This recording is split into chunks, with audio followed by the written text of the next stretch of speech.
Hi, good morning. എന്നാ ഉണ്ട് വിശേഷം? സുഖമാണോ എല്ലാവർക്കും? എനിക്ക് സുഖമാണ്.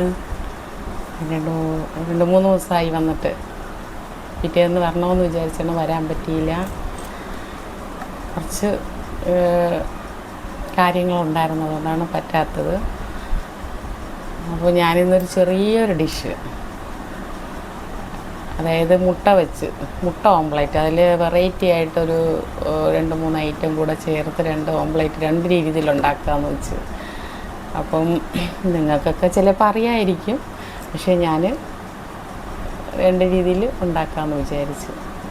ഓക്കെ, അപ്പോൾ അതെങ്ങനെയാണെന്ന്, ഞാൻ ചെയ്യുന്നത് എങ്ങനെയാണെന്ന് നിങ്ങൾക്ക് കാണിച്ചു തരാം. ഓക്കെ, 2 രീതിയിലാണ്. എല്ലാം സെയിം സാധനം തന്നെ, എന്നാലും ഒരു ചെറിയ വ്യത്യാസങ്ങൾ വരും. അപ്പോൾ അതെങ്ങനെയാണെന്ന് കാണിച്ചു തരാം. നിങ്ങൾക്ക് പറ്റുമെങ്കിൽ നിങ്ങളും ചെയ്ത് നോക്കുക, നല്ലതാണെന്ന് പറയുക. അപ്പോൾ ഞാനും ചെയ്യാൻ പോവുകയാണ്, അത് നിങ്ങൾക്ക് കാണിക്കാമെന്ന് വെച്ച്. പിന്നെ കുറച്ച് കാര്യങ്ങൾ കൂടെ സംസാരിക്കാനുണ്ട്. കഴിഞ്ഞ വീഡിയോസൊക്കെ നിങ്ങൾ കാണുന്നുണ്ടോ, കേൾക്കുന്നുണ്ടെന്ന് ഞാൻ വിശ്വസിക്കുന്നു. ഓക്കെ, നിങ്ങളുടെ അഭിപ്രായങ്ങളൊക്കെ പറയണം.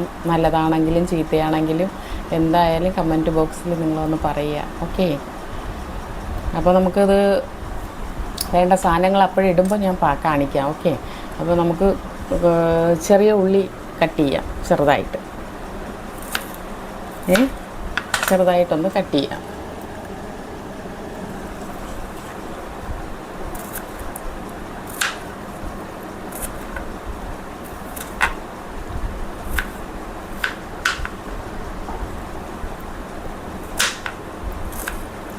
രാവിലെ കാപ്പിയൊക്കെ കഴിഞ്ഞോ നിങ്ങളെല്ലാം? ഞാൻ കുറച്ച് ലേറ്റായി എഴുന്നേൽക്കാനായിട്ട്. ഞാൻ പറഞ്ഞിട്ടുണ്ടല്ലോ, ലേറ്റായാണ് കിടക്കുന്നത്. എത്ര നേരത്തെ കിടന്നാലും ഉറക്കം വരില്ല, ലേറ്റായാൽ ഉറക്കം വരത്തുള്ളൂ. അങ്ങനെ ആയിപ്പോയി. ആക്സിഡൻറ്റിൽ പറ്റിയതാണത്. ഇതുവരെയ്ക്കും അത് ഇതായിട്ടില്ല. അപ്പോൾ ലേറ്റായിട്ട് പിന്നെ എഴുന്നേൽക്കും. മക്കൾക്കൊന്നും ഇപ്പോൾ സ്കൂളിൽ പോകണ്ടല്ലോ, ആ പ്രായമൊക്കെ കഴിഞ്ഞല്ലോ, അതുകൊണ്ട് പിന്നെ കുഴപ്പമില്ല. ആ സമയത്തൊക്കെ രാവിലെ ഉറക്കം കുറവാണെങ്കിലും താമസിച്ച് ഉറങ്ങിയാലും നേരത്തെ എഴുന്നേൽക്കും. 5:30-6 മണിയൊക്കെ ആകുമ്പോൾ എഴുന്നേൽക്കും, കുഞ്ഞുങ്ങളെ സ്കൂളിൽ വിടാനായിട്ട്. എന്നിട്ടായിരിക്കും ഒരു ഇച്ചിരി നേരം കിടക്കുന്നത്. എന്നിട്ട് പിന്നെ ഷോപ്പിൽ പോയി തന്നെ പോവും. അവിടേക്കത് ലേറ്റായാൽ തുറക്കാൻ പറ്റുന്നത്. ഇപ്പോഴേ കുഴപ്പമില്ല, കുട്ടികളൊക്കെ ഇച്ചിരി സ്കൂൾ പ്രായമൊക്കെ കഴിഞ്ഞു. നമുക്കിത് പാത്രത്തിലോട്ടാക്കാം. 2-3 ചെറിയ ഉള്ളി, പിന്നെ 2 ചെറിയ പച്ചമുളക് ചെറുതായിട്ട് കട്ട് ചെയ്യേ. എൻ്റെ കത്തിയൊന്നും ശരിയല്ല, നല്ല മൂർച്ചയില്ല കത്തിക്കൊന്നും. 3-4 കത്തിയുണ്ട്, പക്ഷെ ഒന്നിനും മൂർച്ചയില്ല.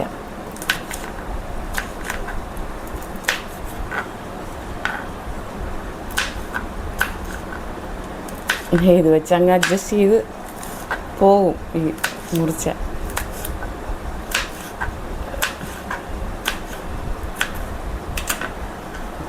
രണ്ട് പച്ചമുളക് കട്ട് ചെയ്തിടാം. ഉള്ളി പച്ചമുളകൊക്കെ നിങ്ങളുടെ ഇഷ്ടത്തിന് എടുക്കുക കേട്ടോ.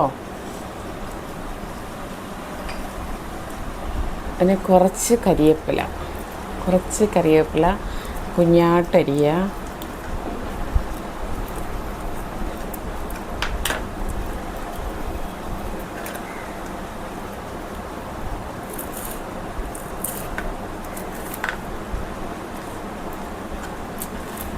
ചെറുതായിട്ട് അരിയണേ. ഇത് കുഞ്ഞ് കരിവേപ്പില, അതുകൊണ്ട് നന്നായിട്ട് അരിയാൻ പറ്റണില്ല. വലിയ കരിവേപ്പിലാണെങ്കിൽ നമുക്ക് ഒരുമിച്ച് അങ്ങെടുത്ത് അരിയാൻ പറ്റും. പിച്ചിട്ടാലും മതി. ഓക്കെ, അപ്പോൾ ഇനി നമുക്ക് അടുത്തത് ചെയ്തു. ഇത്രയായി, നമുക്ക് പിന്നീട് അരിയാം. അപ്പോൾ ഞാൻ കാണിച്ചു തരട്ടെ. ഇത് ചെറിയ ഉള്ളി 4 എണ്ണം നിങ്ങൾ കണ്ടല്ലോ. 2 പച്ചമുളക് കുഞ്ഞായിട്ടരിയ, അതിനെ കുറച്ച് കരിവേപ്പില, പിന്നെ വന്നിട്ട് ഇനി നമുക്ക് കുറച്ച് വറ്റൽമുളക്, കുറച്ച് വറ്റൽമുളക്, ചതച്ചതാണേ, കുറച്ച് മതി.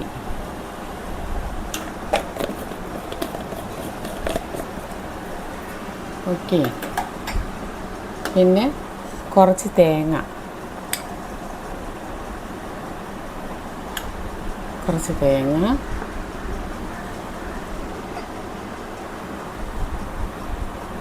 പിന്നെ കുറച്ച് പാല്,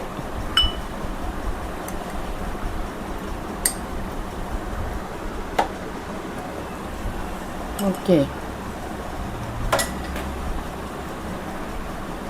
നമുക്കിതിലേക്ക് 2 മുട്ട പൊട്ടിച്ചൊഴിക്കാം. കാണുന്നുണ്ടോ നിങ്ങൾക്ക്?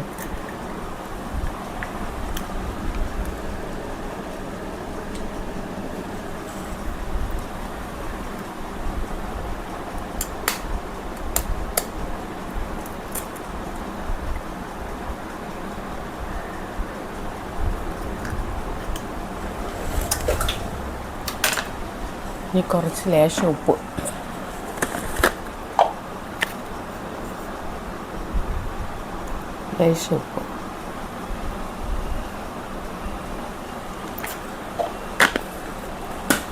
ഓക്കെ. നമുക്കിനി ഇത് നന്നായിട്ട് അടിച്ച് മിക്സ് ചെയ്യാം. എല്ലാം വെച്ച് റെഡിയാക്കി വെച്ചിട്ട് നമുക്ക് കല്ല് വയ്ക്കാം, ദോശച്ചട്ടി. നിങ്ങൾക്ക് അറിയാവുന്ന തോന്നുന്നു, അറിഞ്ഞുകൂടാത്തവർ ഇത് കഴിഞ്ഞിട്ട് ചെയ്ത് നോക്കുക. നമ്മളെപ്പോഴും ഉള്ളി പച്ചമുളകൊക്കെ അല്ലേ എടുക്കുന്നത്. പല പല രീതിയിൽ നമുക്ക് മുട്ട ഓംപ്ലേറ്റ് ഉണ്ടാക്കാം നല്ല ടേസ്റ്റോടുകൂടി. ഇതിപ്പോൾ സ്പെഷ്യലായിട്ട് പാല്, തേങ്ങ, കരിവേപ്പില, പിന്നെ എന്നതാ, ഇതെല്ലാം കൂടെ ഇടുമ്പോൾ നല്ലൊരു ടേസ്റ്റ് കിട്ടും.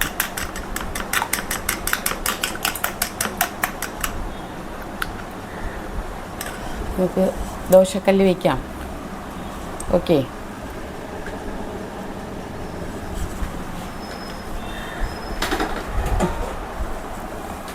ദോശച്ചട്ടി ഫാൻ ഓഫ് ചെയ്യട്ടെ കേട്ടോ.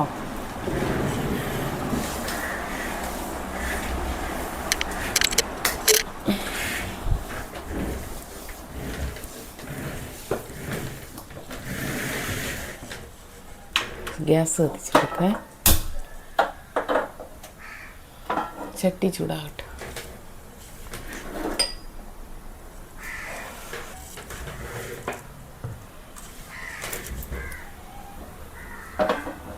ചൂടായി ചട്ടി. എണ്ണ ഒഴിക്കാം, കുറച്ച് എണ്ണ.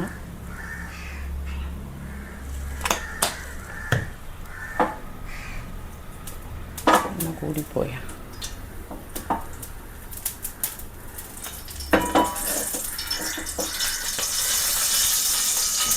എണ്ണ ഒഴിച്ചതിൽ കൂടിപ്പോയെന്ന് തോന്നുന്നു.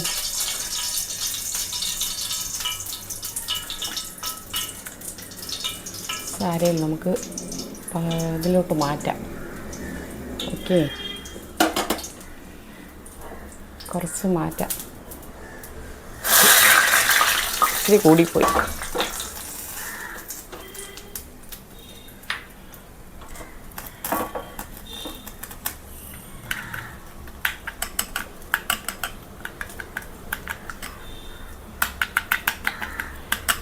നന്നായിട്ട് മിക്സ് ചെയ്യണം കേട്ടോ.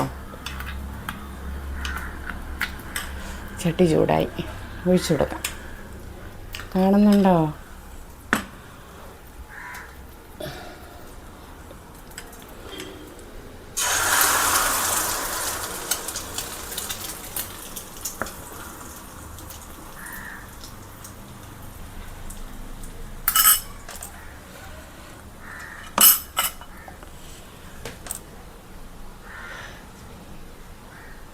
ഒന്ന് ചെറിയ ഇതിലിരുന്നൊന്നാകട്ടെ കേട്ടോ.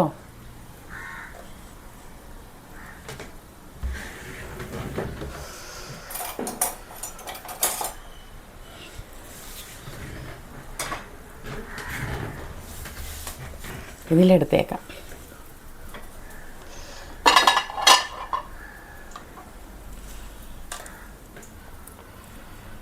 ചെറിയ ഇതിലിടുമ്പോൾ, ചെറിയ തീയിലിടുമ്പോൾ സ്ലിമ്മായിട്ട് വയ്ക്കുമ്പോഴത്തേക്ക് മുട്ട കരിയില്ല. മുട്ട കരിഞ്ഞ് കഴിഞ്ഞാൽ അതിൻ്റെ ടേസ്റ്റ് മാറും. അപ്പോൾ മുട്ട കരിയാതെ എടുക്കുക. ഓക്കെ, പുതിയ ചട്ടിയാണ്, നോൺ സ്റ്റിക്കാന്ന് പറഞ്ഞ് മേടിച്ചതാണ്, പക്ഷെ പറ്റിച്ച് കളഞ്ഞു. എങ്ങനെയാണെന്ന് അറിയില്ല, ഇളകുവോ ആവോ. ഓൺലൈനിൽ നിന്ന് മേടിച്ചതാണ്, നോൺ സ്റ്റിക്കാന്ന് പറഞ്ഞപ്പോൾ വന്നപ്പോഴത്തേക്ക് നോൺ സ്റ്റിക്കല്ല, ഒറിജിനൽ ഡ്യൂപ്ലിക്കേറ്റാണ്. നല്ലതും ഉണ്ട്, ചിലത് പറ്റിപ്പാ, ചിലത് നല്ലതാണ്. ഓൺലൈനിൽ നോക്കി മേടിക്കണം കേട്ടോ നിങ്ങൾ.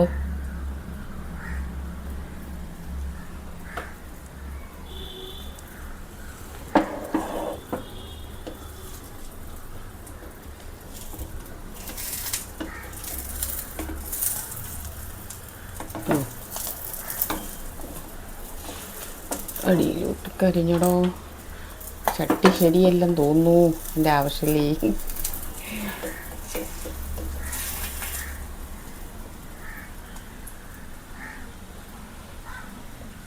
കുറച്ചും കൂടെ വേകണം കേട്ടോ. കാണിക്കാൻ പറ്റിയില്ല കേട്ടോ, എടുത്ത് വെച്ചത് ശരിയായി.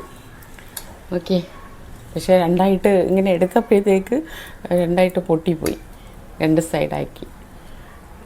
കുഴപ്പമില്ല, ഒരു അഡ്ജസ്റ്റ് ചെയ്ത് വെച്ചു. അപ്പോൾ നമുക്കിത് പിന്നെ ടേസ്റ്റ് ചെയ്ത് നോക്കാം കേട്ടോ. നല്ല ടേസ്റ്റാണ്, അടിപൊളി ടേസ്റ്റാണ്. ഇനി നമുക്കിനി വേറൊരു ഐറ്റം ഉണ്ടാക്കാം, വേറൊരു മുട്ട. ഇത് തന്നെ റെസിപ്പി, എന്നാലും വേറെ ഇത് കാണിക്കാം. ഇതൊന്ന് അടച്ചു വെക്കട്ടെ. ഭയങ്കര ഈച്ചയാണ്, ഫാനിട്ട ഭയങ്കര ചൂട്. എന്നാ ചൂടാ. നമുക്കിനി അടുത്ത മുട്ടയ്ക്കുള്ളത് ഒന്ന് അരിയാം. ഓക്കെ,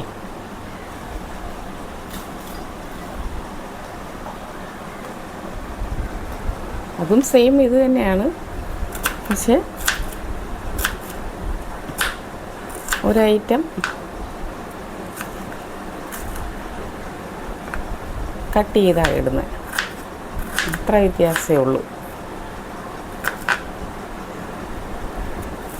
പക്ഷെ അടിപൊളി ടേസ്റ്റാണ് കേട്ടോ. ഇങ്ങനെ ഒന്ന് ഉണ്ടാക്കി കഴിക്കേ. സാധാരണ നമ്മൾ ഓംപ്ലേറ്റ് ഉണ്ടാക്കുന്ന പോലെയല്ല, ഇതിൽ ഇത്രയും സാധനം ചെയ്യുന്നതുകൊണ്ട് അതിൻ്റെതായ ടേസ്റ്റുണ്ട്.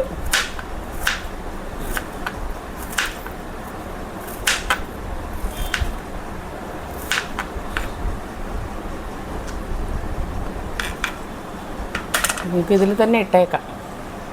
ഉണ്ടാ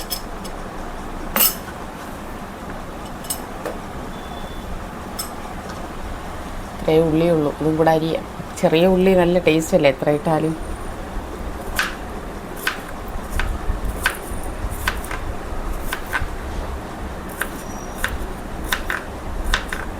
ഇതിങ്ങനെ കട്ട് ചെയ്ത് ഇതൊക്കെ കാണിക്കുന്നത് എന്നാന്ന് വെച്ചാൽ നിങ്ങൾ കാണണ്ട എന്തൊക്കെയാണ് ചേർക്കുന്നതെന്ന്. അത് പിന്നെ കാണിക്കാതെ ഇരുന്ന് കഴിഞ്ഞാൽ നിങ്ങൾക്ക് എങ്ങനെയാണ് മനസ്സിലാവുന്നത്? ഓക്കെ, ഇതിന് പച്ചമുളകില്ല, അതിന് പകരം 2 വറ്റൽ മുളക് മുറിച്ചിടുക. നിങ്ങളുടെ ഇഷ്ടത്തിന് എടുക്കാം, 2 3. ഓക്കെ, ഇനി കുറച്ച് കറിവേപ്പില.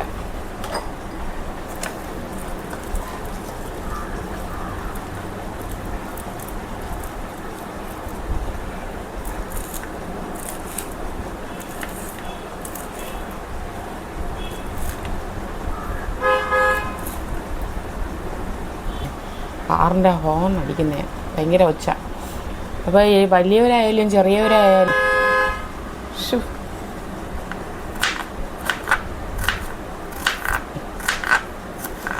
അതെടുത്ത് അങ്ങ് കരിവേപ്പില അങ്ങ് മാറ്റും. കൊച്ചു കുട്ടികളായാലും അങ്ങനെ തന്നെ. പക്ഷേ ഞാൻ കഴിക്കും കേട്ടോ, കരിവേപ്പില വെറുതെ എടുത്ത് കഴിക്കുക. അപ്പോൾ എൻ്റെ മോനും മോളും പറയും, മമ്മി ഇതെൻ്റെ കരിവേപ്പില എടുത്ത് കഴിക്കുക. കരിവേപ്പില നല്ലതാണ്, എന്ത് ഔഷധമാണെന്നറിയുമോ? മുടിക്കൊക്കെ നല്ലതാണ്. എത്ര പറഞ്ഞാലും ചില കുട്ടികൾ മനസ്സിലാവില്ല. തേങ്ങ ഇടാവേ, ഈ തേങ്ങയൊക്കെ തട്ടി കൊടുക്കാം. ഓക്കെ, അടുത്തത് പാല്, ഇച്ചിരിയേ ഉള്ളൂ. പിന്നെ 2 മുട്ട.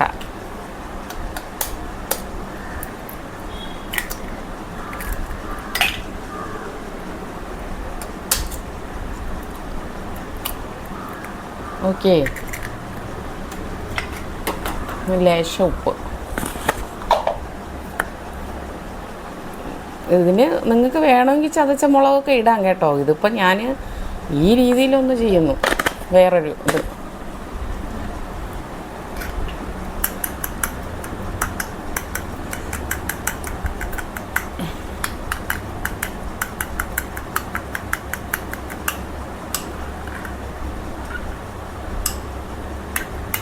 ഇതെല്ലാം മുരിഞ്ഞ് വരുമ്പോൾ നല്ല മണമാണ് കേട്ടോ. നേരത്തെ പറയാൻ മറന്നു, നല്ല മണമായിരുന്നു. നമ്മൾ ഓംപ്ലേറ്റ് ചെയ്തപ്പോഴത്തേക്കേ എൻ്റെ ആ മണം. വെളിച്ചെണ്ണ ഒഴിക്കണം കേട്ടോ. വെളിച്ചെണ്ണ ആകുമ്പോൾ കുറച്ചുകൂടെ ടേസ്റ്റ് കൂടും.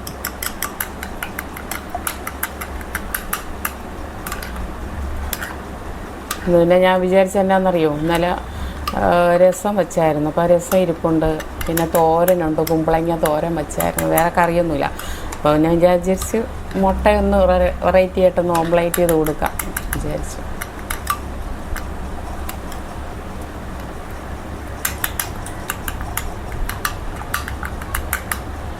ഓക്കെ, കഴിഞ്ഞു.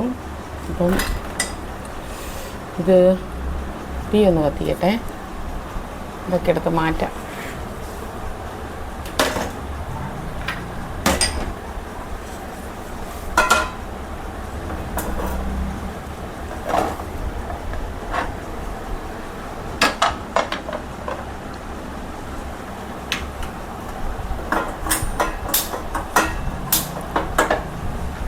ചട്ടി ശരിയല്ല കേട്ടോ, നോൺ സ്റ്റിക്ക് അല്ലാത്തത് കൊണ്ട് ഭയങ്കര ബുദ്ധിമുട്ടാണ്.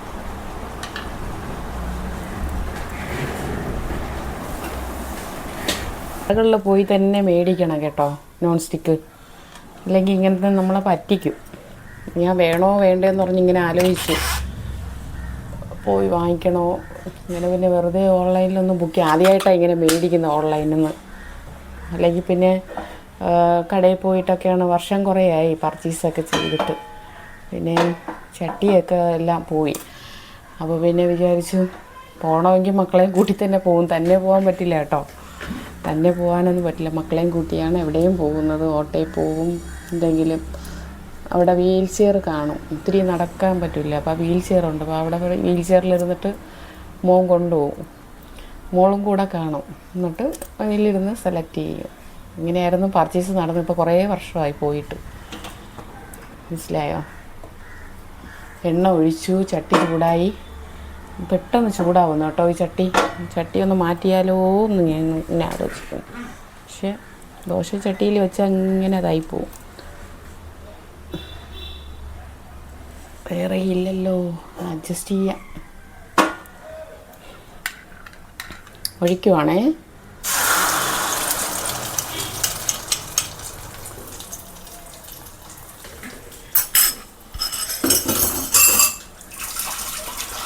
ചെറിയ ഇതിലിരുന്ന് ആവട്ടെ കേട്ടോ.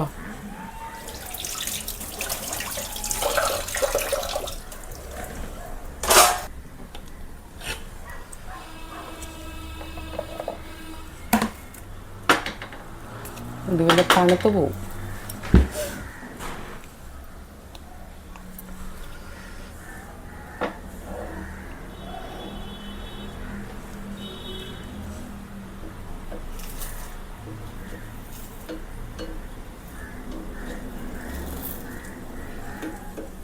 ഇല്ല, നിങ്ങളുടെ അവിടെയൊക്കെ മഴയൊക്കെ ഉണ്ടോ? ചിലയിടത്തൊക്കെ മഴയുണ്ട് കേട്ടോ. ഇപ്പം വൈകുന്നേരം ആകുമ്പോഴത്തേക്ക് അങ്ങ് അന്തരീക്ഷമൊക്കെ മാറി വരും. എങ്കിലും ചൂടുണ്ട്. നല്ല മഴ പെയ്യണം. ഒരു 6-7 മണിക്കൂർ പെയ്യുവാണെങ്കിൽ കുഴപ്പമില്ല. നല്ല ഭൂമി തണുക്കും, നമ്മളും ഒന്ന് തണുക്കും. അല്ലെങ്കിൽ ഇച്ചിരി പെയ്തിട്ട് അങ്ങ് പോകുമ്പോഴത്തേക്ക് ചൂട് ഒന്ന് ഇതാവും. ഓക്കെ,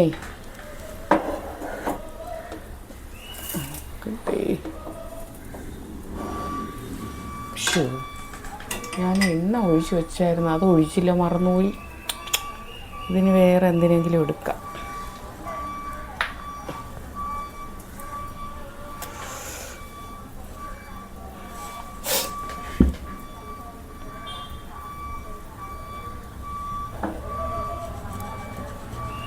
കണ്ടോ, നിങ്ങൾക്ക് കാണാത്തതുകൊണ്ടാണ് ഞാൻ എടുത്ത് കാണിക്കുന്നത്. ഇത്രയും സൂം ചെയ്ത് എനിക്ക് കാണിക്കാൻ പറ്റില്ല, ഉള്ളിൽ വച്ചേക്കുന്നേ.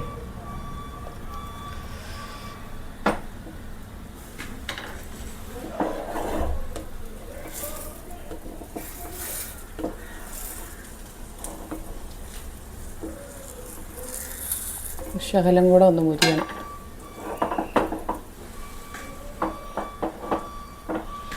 ചട്ടി കൊള്ളില്ലടോ. പിന്നെ ഒരുവിധം ഞാൻ എടുത്തു കേട്ടോ, മുറിഞ്ഞു പോയി, 3ആയിട്ട് മുറിഞ്ഞു വന്നത്. എന്നാലും ഒരുവിധം എടുത്ത്, ഒരുപാട് കരിഞ്ഞു പോയ ഇതാണ്. ആ ചട്ടി പെട്ടെന്ന് കരിയുന്നുണ്ട്, തീ കുറച്ച് വെച്ചിട്ട്. ചട്ടി കൊള്ളില്ല. ഓക്കെ, നോൺ സ്റ്റിക്കിൽ തന്നെ നിങ്ങൾ ചെയ്യണം. ഇതുപോലത്തേലൊന്നും ചെയ്യരുത് കേട്ടോ. നോൺ സ്റ്റിക്കിലകം നല്ല പാകത്തിന് വരും, നന്നായിട്ട് തിരിച്ചിടാൻ പറ്റും. ഓക്കെ, അപ്പോൾ ചെയ്തു. ഒരു കുറച്ച് കഴിഞ്ഞിട്ട് നമുക്ക് കുറച്ച് കാര്യം സംസാരിക്കണം, എന്നിട്ട് ടേസ്റ്റ് ചെയ്ത് നോക്കാം. അടച്ച് വയ്ക്കട്ടെ. ഇപ്പോൾ വരുവാണേ, തണുത്ത വെള്ളം കുടിച്ചിട്ട് വരട്ടെ. ഹായ്, ഞാനൊന്ന് കാറ്റൊക്കെ കൊണ്ടു, ഫാൻ്റെ തണുത്ത ഇത് കുടിക്കാമെന്ന് വെച്ചാൽ. അപ്പോൾ ഞാൻ വിചാരിച്ച് അടിച്ചു വെച്ചിട്ടുണ്ടല്ലോ, ക്യാരറ്റും ബീട്രൂട്ട്, ഇഞ്ചി, നാരങ്ങ, അതെല്ലാം പുതിനയിലൊക്കെ ഇട്ട് അടിച്ചു വെച്ചിട്ടുണ്ട്. അപ്പോൾ ഇതൊന്ന് ഡ്രിങ്ക് രാവിലെ ഒന്ന് കുടിക്കാമെന്ന് വെച്ചാൽ, കുടിച്ചില്ലേ ഇതുവരേക്കും ഒന്ന്. അപ്പോൾ ഇതൊന്ന് കുടിക്കാമെന്ന് വെച്ചാൽ ഇടയ്ക്കിടയ്ക്ക്. ഓക്കെ, ഇതൊക്കെ നല്ലതാണ്, നിങ്ങൾ കുടിക്കണം. ഇന്നാളൊരിക്കൽ ഞാനിത് പറഞ്ഞു, ജ്യൂസ് കാണിച്ചു, 2 ജ്യൂസ് അങ്ങോട്ടാ കാണിച്ചു.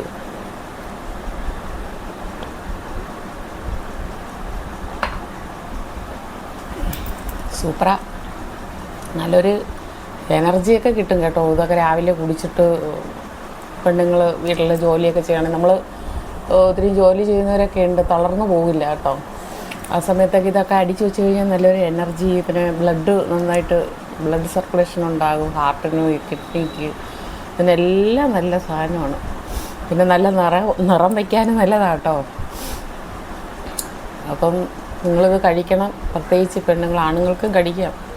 ഈ മദ്യപിക്കുന്നവർക്കൊക്കെ ഇതൊക്കെ നല്ലതാണ്, ഇതൊക്കെ കഴിക്കുന്നത്. കാരണം എന്താണെന്ന് വെച്ച് കഴിഞ്ഞാൽ പിന്നെ ഡോക്ടർമാർ തന്നെ പറയുന്നുണ്ട്, കരൾ ഇതിനൊക്കെ നല്ലതാണെന്നാണ് പറയുന്നത്. ബീട്രൂട്ട്, ക്യാരറ്റൊക്കെ അടിച്ച്, ഇഞ്ചി, ഇതെല്ലാം പുതിനയിലൊക്കെ ഇട്ട് നല്ല അടിച്ച് ജ്യൂസാക്കി വെച്ച് കഴിഞ്ഞാൽ ഒരാഴ്ച അത് കണ്ടിന്യൂ ഓരോ ഗ്ലാസ് വെച്ച് കുടിച്ചാൽ മതി. നല്ലതാണ് ശരീരത്തിന്.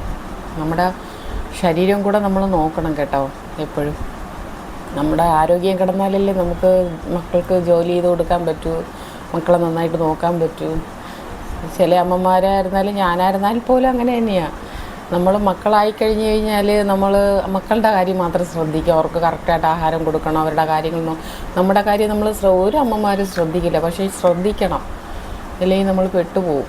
മനസ്സിലായി? അതെനിക്ക് മനസ്സിലായി. നമ്മളുടെ കാര്യം അവരങ്ങ് മക്കൾ ചോദിക്കും, എങ്കിലും അവർ എന്നാൽ പോലും നമ്മുടെ ശരീരം നമ്മളല്ലേ നോക്കേണ്ടത്. നമ്മൾ ശ്രദ്ധിക്കുക, അവരെ കാര്യം മാത്രം നമ്മൾ നോക്കിയാൽ പോരാ, നമ്മുടെ കാര്യം നമ്മൾ തന്നെ ശ്രദ്ധിക്കണം കൂടുതലും. നമ്മൾ വെച്ചിട്ട് നമ്മൾ ആദ്യം കഴിച്ചെന്ന് പറഞ്ഞ് ഒന്നും വരാൻ പോകുന്നില്ല. ഈ പറയുന്ന ഞാൻ ഇതുവരെയ്ക്കും അങ്ങനെ കഴിച്ചിട്ടില്ല. ഞാൻ എല്ലാവരും കഴിച്ചിട്ട് എനിക്കാണെങ്കിൽ ഒരു ടൈമുണ്ട്, ചിലപ്പോൾ ലേറ്റായൊക്കെ ആയിരിക്കും. എനിക്കൊരു കറക്റ്റ് ടൈമിംഗ് ഇല്ല. അപ്പം ലേറ്റായൊക്കെ ആയിരിക്കും കഴിക്കുന്നത്. ചിലപ്പോൾ കഴിച്ചില്ല എന്ന് വരും. അങ്ങനെയൊക്കെ അവന് ഡോക്ടർ വഴക്ക് പറഞ്ഞു, ഇങ്ങനെ കഴിക്കാതെ ഒന്നും ഒരിക്കലും കറക്റ്റായിട്ട് എന്തെങ്കിലും ഒരു ഇച്ചിരി കഴിക്കണമെന്നൊക്കെ പറഞ്ഞു. അതുകൊണ്ട് ഇപ്പം ഇങ്ങനെ ഇത് കഴിക്കുന്നുണ്ട്. പിന്നെ ഉച്ചയ്ക്ക് ലേശം ചോറ് കഴിക്കുന്നുണ്ട്. ഇങ്ങനെ വലിയ ഫുഡിനോട് വലിയ താല്പര്യമില്ല അന്നും ഇന്നും അങ്ങനെ. പിന്നെ ഈ വണ്ണം, ഈ ടൈറോയിഡിൻ്റെ ഞാൻ പറഞ്ഞില്ല, ടൈറോയിഡിൻ്റെ പ്രശ്നം ആയതുകൊണ്ടാണ്. പിന്നെ ഇപ്പോൾ ഒരുപാട് എൻ്റെ അടുത്ത് ഒരുപാട് പേര് ചോദിച്ചു, ചേച്ചി നല്ല സ്ലിമ്മായിട്ടുണ്ട് ചേച്ചി. ചിലവർക്ക് സ്ലിമ്മായപ്പോൾ ഇഷ്ടമായില്ല, ചേച്ചി വണ്ണം കുറച്ചുകൂടെ നന്നായിരുന്നു, അതാണ്. ഞാൻ ഇല്ലടാ, നടക്കാൻ പറ്റില്ല, ബുദ്ധിമുട്ടുണ്ട്. അപ്പോൾ അതുകൊണ്ടാണ്. എനിക്കാണെങ്കിൽ സ്ലിം പണ്ടേ ഇഷ്ടമല്ല, അത് വണ്ണം വയ്ക്കുന്നത്, ഒത്തിരി വണ്ണം വയ്ക്കുന്നത് ഇഷ്ടമല്ല, ആവശ്യത്തിന് വേണം. പക്ഷേ ഇപ്പോൾ എല്ലാവരും പറയുന്നുണ്ട്, അത് കേട്ടാൽ സന്തോഷമുണ്ട്. ഇതിൻ്റെയൊക്കെ കുടിക്കുന്നത് കൊണ്ടുള്ള ആ ഒരു എനർജി ഇതൊക്കെയാണ് നമ്മുടെ ബോഡി നന്നായിട്ട് വരുന്നത്. വണ്ണം കൂടുമ്പോൾ പല അസുഖങ്ങളുണ്ടാവുകയെ. അപ്പം കഴിവതും അസുഖങ്ങൾ കുറയ്ക്കാൻ നോക്കുക, ഗുളികകൾ കഴിക്കുന്നത് കുറയ്ക്കാൻ നോക്കുക. ഇങ്ങനത്തെ കാര്യങ്ങൾ കഴിക്കുമ്പോൾ നമുക്ക് ടാബ്ലറ്റ് ഒന്നും കഴിക്കേണ്ടി വരില്ല. ഈ ഗുളികകൾ നിങ്ങൾ കുറയ്ക്കാൻ നോക്കുക കഴിവതും. അതിന് പകരം പച്ചക്കറി ഇങ്ങനത്തെയൊക്കെ സാധനങ്ങൾ കഴിക്കുകയാണെങ്കിൽ നമുക്ക് കുറേ കൂടെ ആരോഗ്യം കിട്ടും, കുറച്ച് ആയുസ് കൂടെ നീട്ടിക്കിട്ടും. അങ്ങനെ ഒത്തിരി കാര്യങ്ങളുണ്ട്. ഇതൊക്കെ നിങ്ങൾ ശ്രദ്ധിക്കുക. ഓക്കെ, എനിക്കറിയാമെന്നുള്ളവർക്കൊക്കെ ഞാൻ പറഞ്ഞു കൊടുക്കാറുണ്ട്. ഷോപ്പിൽ വരുന്നവരടുത്തൊക്കെ ചോദിക്കുക. ചിലവർ എന്നോട് ഇങ്ങോട്ട് ചോദിക്കും, ചേച്ചി ഒന്ന് പറഞ്ഞു തരാമോ എന്നൊക്കെ ചോദിക്കും. ഞാൻ പറഞ്ഞു കൊടുക്കാറുണ്ട്. പിന്നെ എന്ത് കാര്യമായിരുന്നാലും ഇപ്പം മുഖത്ത് ചേച്ചി കറുത്ത പാടാണ്, എന്തിട്ടിട്ട് ഇതാവുന്നില്ല എന്നൊക്കെ പറയുമ്പോൾ ഞാൻ പറയും ഇങ്ങനെയൊക്കെ ചെയ്യ് എന്നൊക്കെ പറയും. അപ്പോൾ എനിക്ക് കുറച്ച് ബ്യൂട്ടീഷ്യൻ മുമ്പ് ഞാൻ പറഞ്ഞല്ലോ, ഇപ്പോൾ ആക്സിഡൻറ്റിന് മുന്നേ ഞാൻ ബ്യൂട്ടീഷ്യൻ കുറച്ച് പകുതിക്ക് വെച്ച് നിർത്തിപ്പോയി. എനിക്ക് പഠിക്കാൻ പറ്റിയില്ല. അപ്പോഴാണ് എനിക്കങ്ങ് പോകേണ്ടി വന്നത്. അല്ലെങ്കിൽ ഫുള്ളും പഠിച്ചേനെ. എനിക്ക് ആ ഫീൽഡൊക്കെ ഭയങ്കര ഇഷ്ടമാണ്. അതുകൊണ്ടാണ് ഞാൻ പിന്നെ ഫാൻസി ഷോപ്പ്, ചെറിയൊരു ഷോപ്പ് പുള്ളിക്കാരൻ ഹസ്ബൻഡാണ് ഇട്ട് തന്നത്. ഈ വീട്ടിൽ ചുമ്മാ ഇരിക്കണ്ട, ഒരു ചെറിയ ലോൺ എടുത്ത് അങ്ങനെ എനിക്ക് ഫാൻസി ഷോപ്പ് ഇട്ടത്. പക്ഷെ അത് ചെറിയ രീതിയിൽ ഇങ്ങനെ ചെറിയ ലോണുകളൊക്കെ എടുത്ത് ഞാനിങ്ങനെ കൊണ്ടുപോയിക്കൊണ്ടിരിക്കുകയാണ്. പിന്നെ ഞാൻ പിടിച്ചു നിന്ന് പോകണമെന്നേ ഉള്ളൂ. എൻ്റെ സ്ഥാനത്ത് വേറെ ആരെങ്കിലും ആണെങ്കിൽ പൂട്ടിക്കൊണ്ട് പോയേനെ. എങ്കിലും 10-12 വർഷമായി. നമുക്കുള്ള കസ്റ്റമർ നമുക്ക് തന്നെയാണ് വരുന്നത്. അത് നമുക്കില്ലെങ്കിൽ മാത്രമേ അപ്പുറത്ത് പോവുള്ളൂ. അങ്ങനെയൊക്കെ ചെയ്യുന്നവരുണ്ട്. ഇതൊക്കെയാണ് എൻ്റെ ചെറിയ ചെറിയ വിശേഷങ്ങളും സന്തോഷങ്ങളും. പിന്നെ എൻ്റെ കൂട്ടത്തിൽ എൻ്റെ യേശുവായിൻ്റെ കുറച്ച് കാര്യങ്ങൾ പറയണമെന്നുണ്ട്. അതായത് ഞാൻ ഈ ഈ ഇടയ്ക്ക് ഫേസ്ബുക്കിലല്ല, ഞാൻ പള്ളികളിലായിരുന്നാൽ പോലും ഇങ്ങനെ അച്ഛന്മാരായിരുന്നാലും പാസ്റ്റർമാരായിരുന്നാലും ബ്രദർമാരായിരുന്നാലും ഒക്കെ പറയുന്നത് ഞാൻ കേട്ടിട്ടുണ്ട്. അപ്പോൾ ഈ ഇടയ്ക്ക് ഫേസ്ബുക്കിൽ ഇതുപോലെ ഞാനിങ്ങനെ ഒരു പള്ളിയിൽ, ഏതോ ഒരു പള്ളിയാണ്, എൻ്റെ അച്ഛൻ ഇങ്ങനെ പ്രസംഗിക്കുന്ന കണ്ടത്. ഞാൻ അങ്ങനെ ഇതൊന്നും ഇപ്പോൾ കാണാറേ ഇല്ല. ഞാൻ ബൈബിൾ വായിച്ച് സത്യം തിരിച്ചറിഞ്ഞതിന് ശേഷം, ശബത്ത് കൂടി തുടങ്ങിയതിന് ശേഷം ഞാൻ ഇങ്ങനത്തെ കാര്യങ്ങളൊന്നും ശ്രദ്ധിക്കില്ല. കാരണം അവർ പറയുന്ന കുറച്ചൊക്കെ ബൈബിളിലെ കാര്യം പറയുന്നുണ്ട്, കുറച്ചൊക്കെ ബാക്കിയെല്ലാം അങ്ങനെ നമ്മൾ പഠിപ്പിക്കുമ്പോൾ ബൈബിൾ തന്നെ പഠിപ്പിക്കുക. വേറെ നാട്ടുവിശേഷങ്ങളോ ലോക കാര്യങ്ങളോ ഒന്നും പറഞ്ഞു കൊടുക്കേണ്ട കാര്യമില്ല. അതൊക്കെ അവർക്ക് അറിയാമല്ലോ. പക്ഷെ നമ്മൾ ബൈബിളിനെ കുറിച്ച് തന്നെ പറയുക, യേശുവായിനെ കുറിച്ച് തന്നെ പറഞ്ഞു കൊടുക്കുക. അല്ലാതെ കുറച്ച് അധ്യായം വായിച്ചിട്ട് അതിനെക്കുറിച്ചൊന്ന് വിവരിച്ചിട്ട് ബാക്കി പിന്നെ നാട്ടിലെ വിശേഷവും മറ്റുള്ള വിശേഷമൊക്കെ അല്ല നമ്മൾ അവർക്ക് പറഞ്ഞു കൊടുക്കും. അവർ ബൈബിൾ പഠിക്കാനാണ് പള്ളിയിൽ ഇരിക്കുന്നത്, അല്ലെങ്കിൽ സഭകളിൽ വന്നിരിക്കുന്നത്. ആ ബൈബിളിനെ കുറിച്ച് സത്യസന്ധതയോടെ ഈ പാസ്റ്റർമാരായാലും ബ്രദർമാരായാലും അച്ഛന്മാരായാലും ഞാനിനി പറയുകയാണ്, നിങ്ങൾ പഠിപ്പിക്കുന്നെങ്കിൽ ഫുള്ളും പഠിപ്പിക്കുന്ന ബൈബിളിനെ കുറിച്ച് തന്നെ പഠിപ്പിക്കണം. ലോകകാര്യം നിങ്ങൾ പറയേണ്ട ആവശ്യമില്ല. അതൊക്കെ അവർക്കറിയാം. TV കാണുന്നുണ്ട്, ഫോൺ കാണുന്നുണ്ട്, അതിൽ കൂടെയൊക്കെ അവർ അറിയുന്നുണ്ട്. നിങ്ങൾ കഴിവതും യേശുവ എന്താണ് എന്നുള്ള ആ ഒരു ഇത് അവർക്ക് പഠിപ്പിച്ചു കൊടുക്കുക. അതാണ് ചെയ്യേണ്ടത്. ചിലവർക്ക് ബൈബിൾ വായിക്കാൻ അറിയില്ല, ചിലവർക്ക് വായിക്കാൻ അറിയാമെങ്കിൽ അവർ പറയുന്ന ടൈം ഇല്ല എന്നാണ് പറയുന്നത്. അതൊക്കെ തെറ്റാണ് പറയുന്ന പോലും. എങ്കിലും നമ്മൾ വായിക്കാൻ ശ്രമിക്കുമ്പോൾ നമ്മളാരും പറ്റിക്കില്ല. പക്ഷെ ഇന്ന് ഞാനത് വായിച്ചത് കൊണ്ടാണ് സത്യം തിരിച്ചറിഞ്ഞത്. എൻ്റെ യേശുവായിനെക്കുറിച്ച് കൂടുതൽ എനിക്ക് അറിയാൻ പറ്റിയത്, എൻ്റെ അപ്പനുമായിട്ട് കുറച്ച് അടുക്കാൻ പറ്റിയത്, അപ്പൻ ഇത്ര വലിയൊരു വലിയൊരാളാണെന്ന് മനസ്സിലായത്. എനിക്കത് വർണ്ണിക്കാൻ അറിഞ്ഞുള്ളതുകൊണ്ടാണ് ഞാൻ ഇങ്ങനെ ഈ രീതിയിൽ പറയുന്നത്. എന്ന് വെച്ചാൽ വാക്കുകളില്ല നമുക്ക് യേശുവായിനെക്കുറിച്ച് പറയാനായിട്ട്. അത്രയ്ക്കും രുചിച്ചറിയാൻ പറ്റും നമ്മൾ അടുക്കുമ്പോഴത്തേക്ക്. അത് അറിഞ്ഞുകൊണ്ടിരിക്കുന്ന ഒരു വ്യക്തിയാണ്. അപ്പം അതുകൊണ്ട്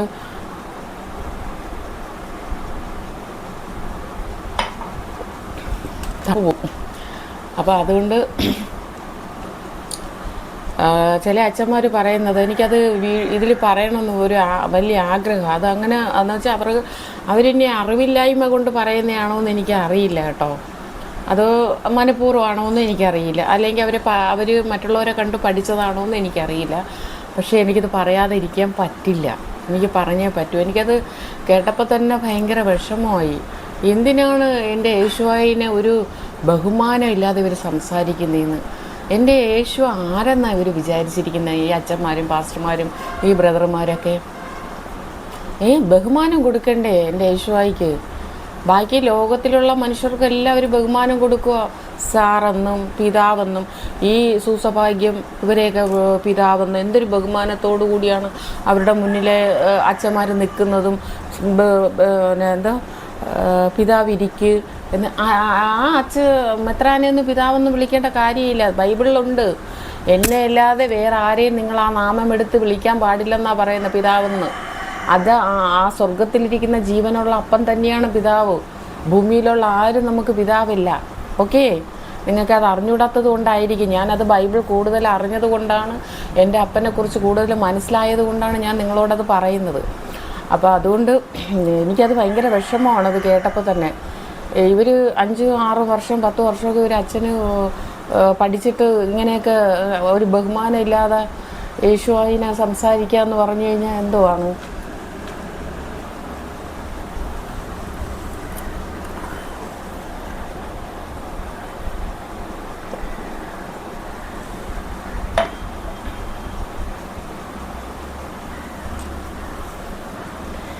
അപ്പോൾ മോൻ വന്നായിരുന്നു, അതാണ് അങ്ങോട്ട് പോയത്.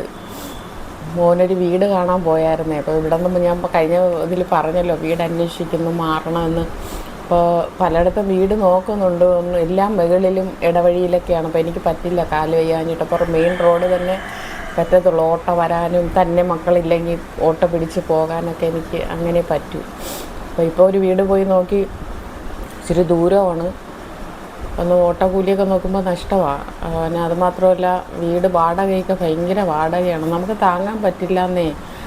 നമ്മൾ സാധാരണ നമ്മൾ ഈ ഒരു ഫാമിലിയായിട്ട് മക്കളുടെ കാര്യം എല്ലാം നോക്കണ്ടേ. ചെറിയൊരു വരുമാനത്തിൽ എന്നാ ചെയ്യാൻ പറ്റും?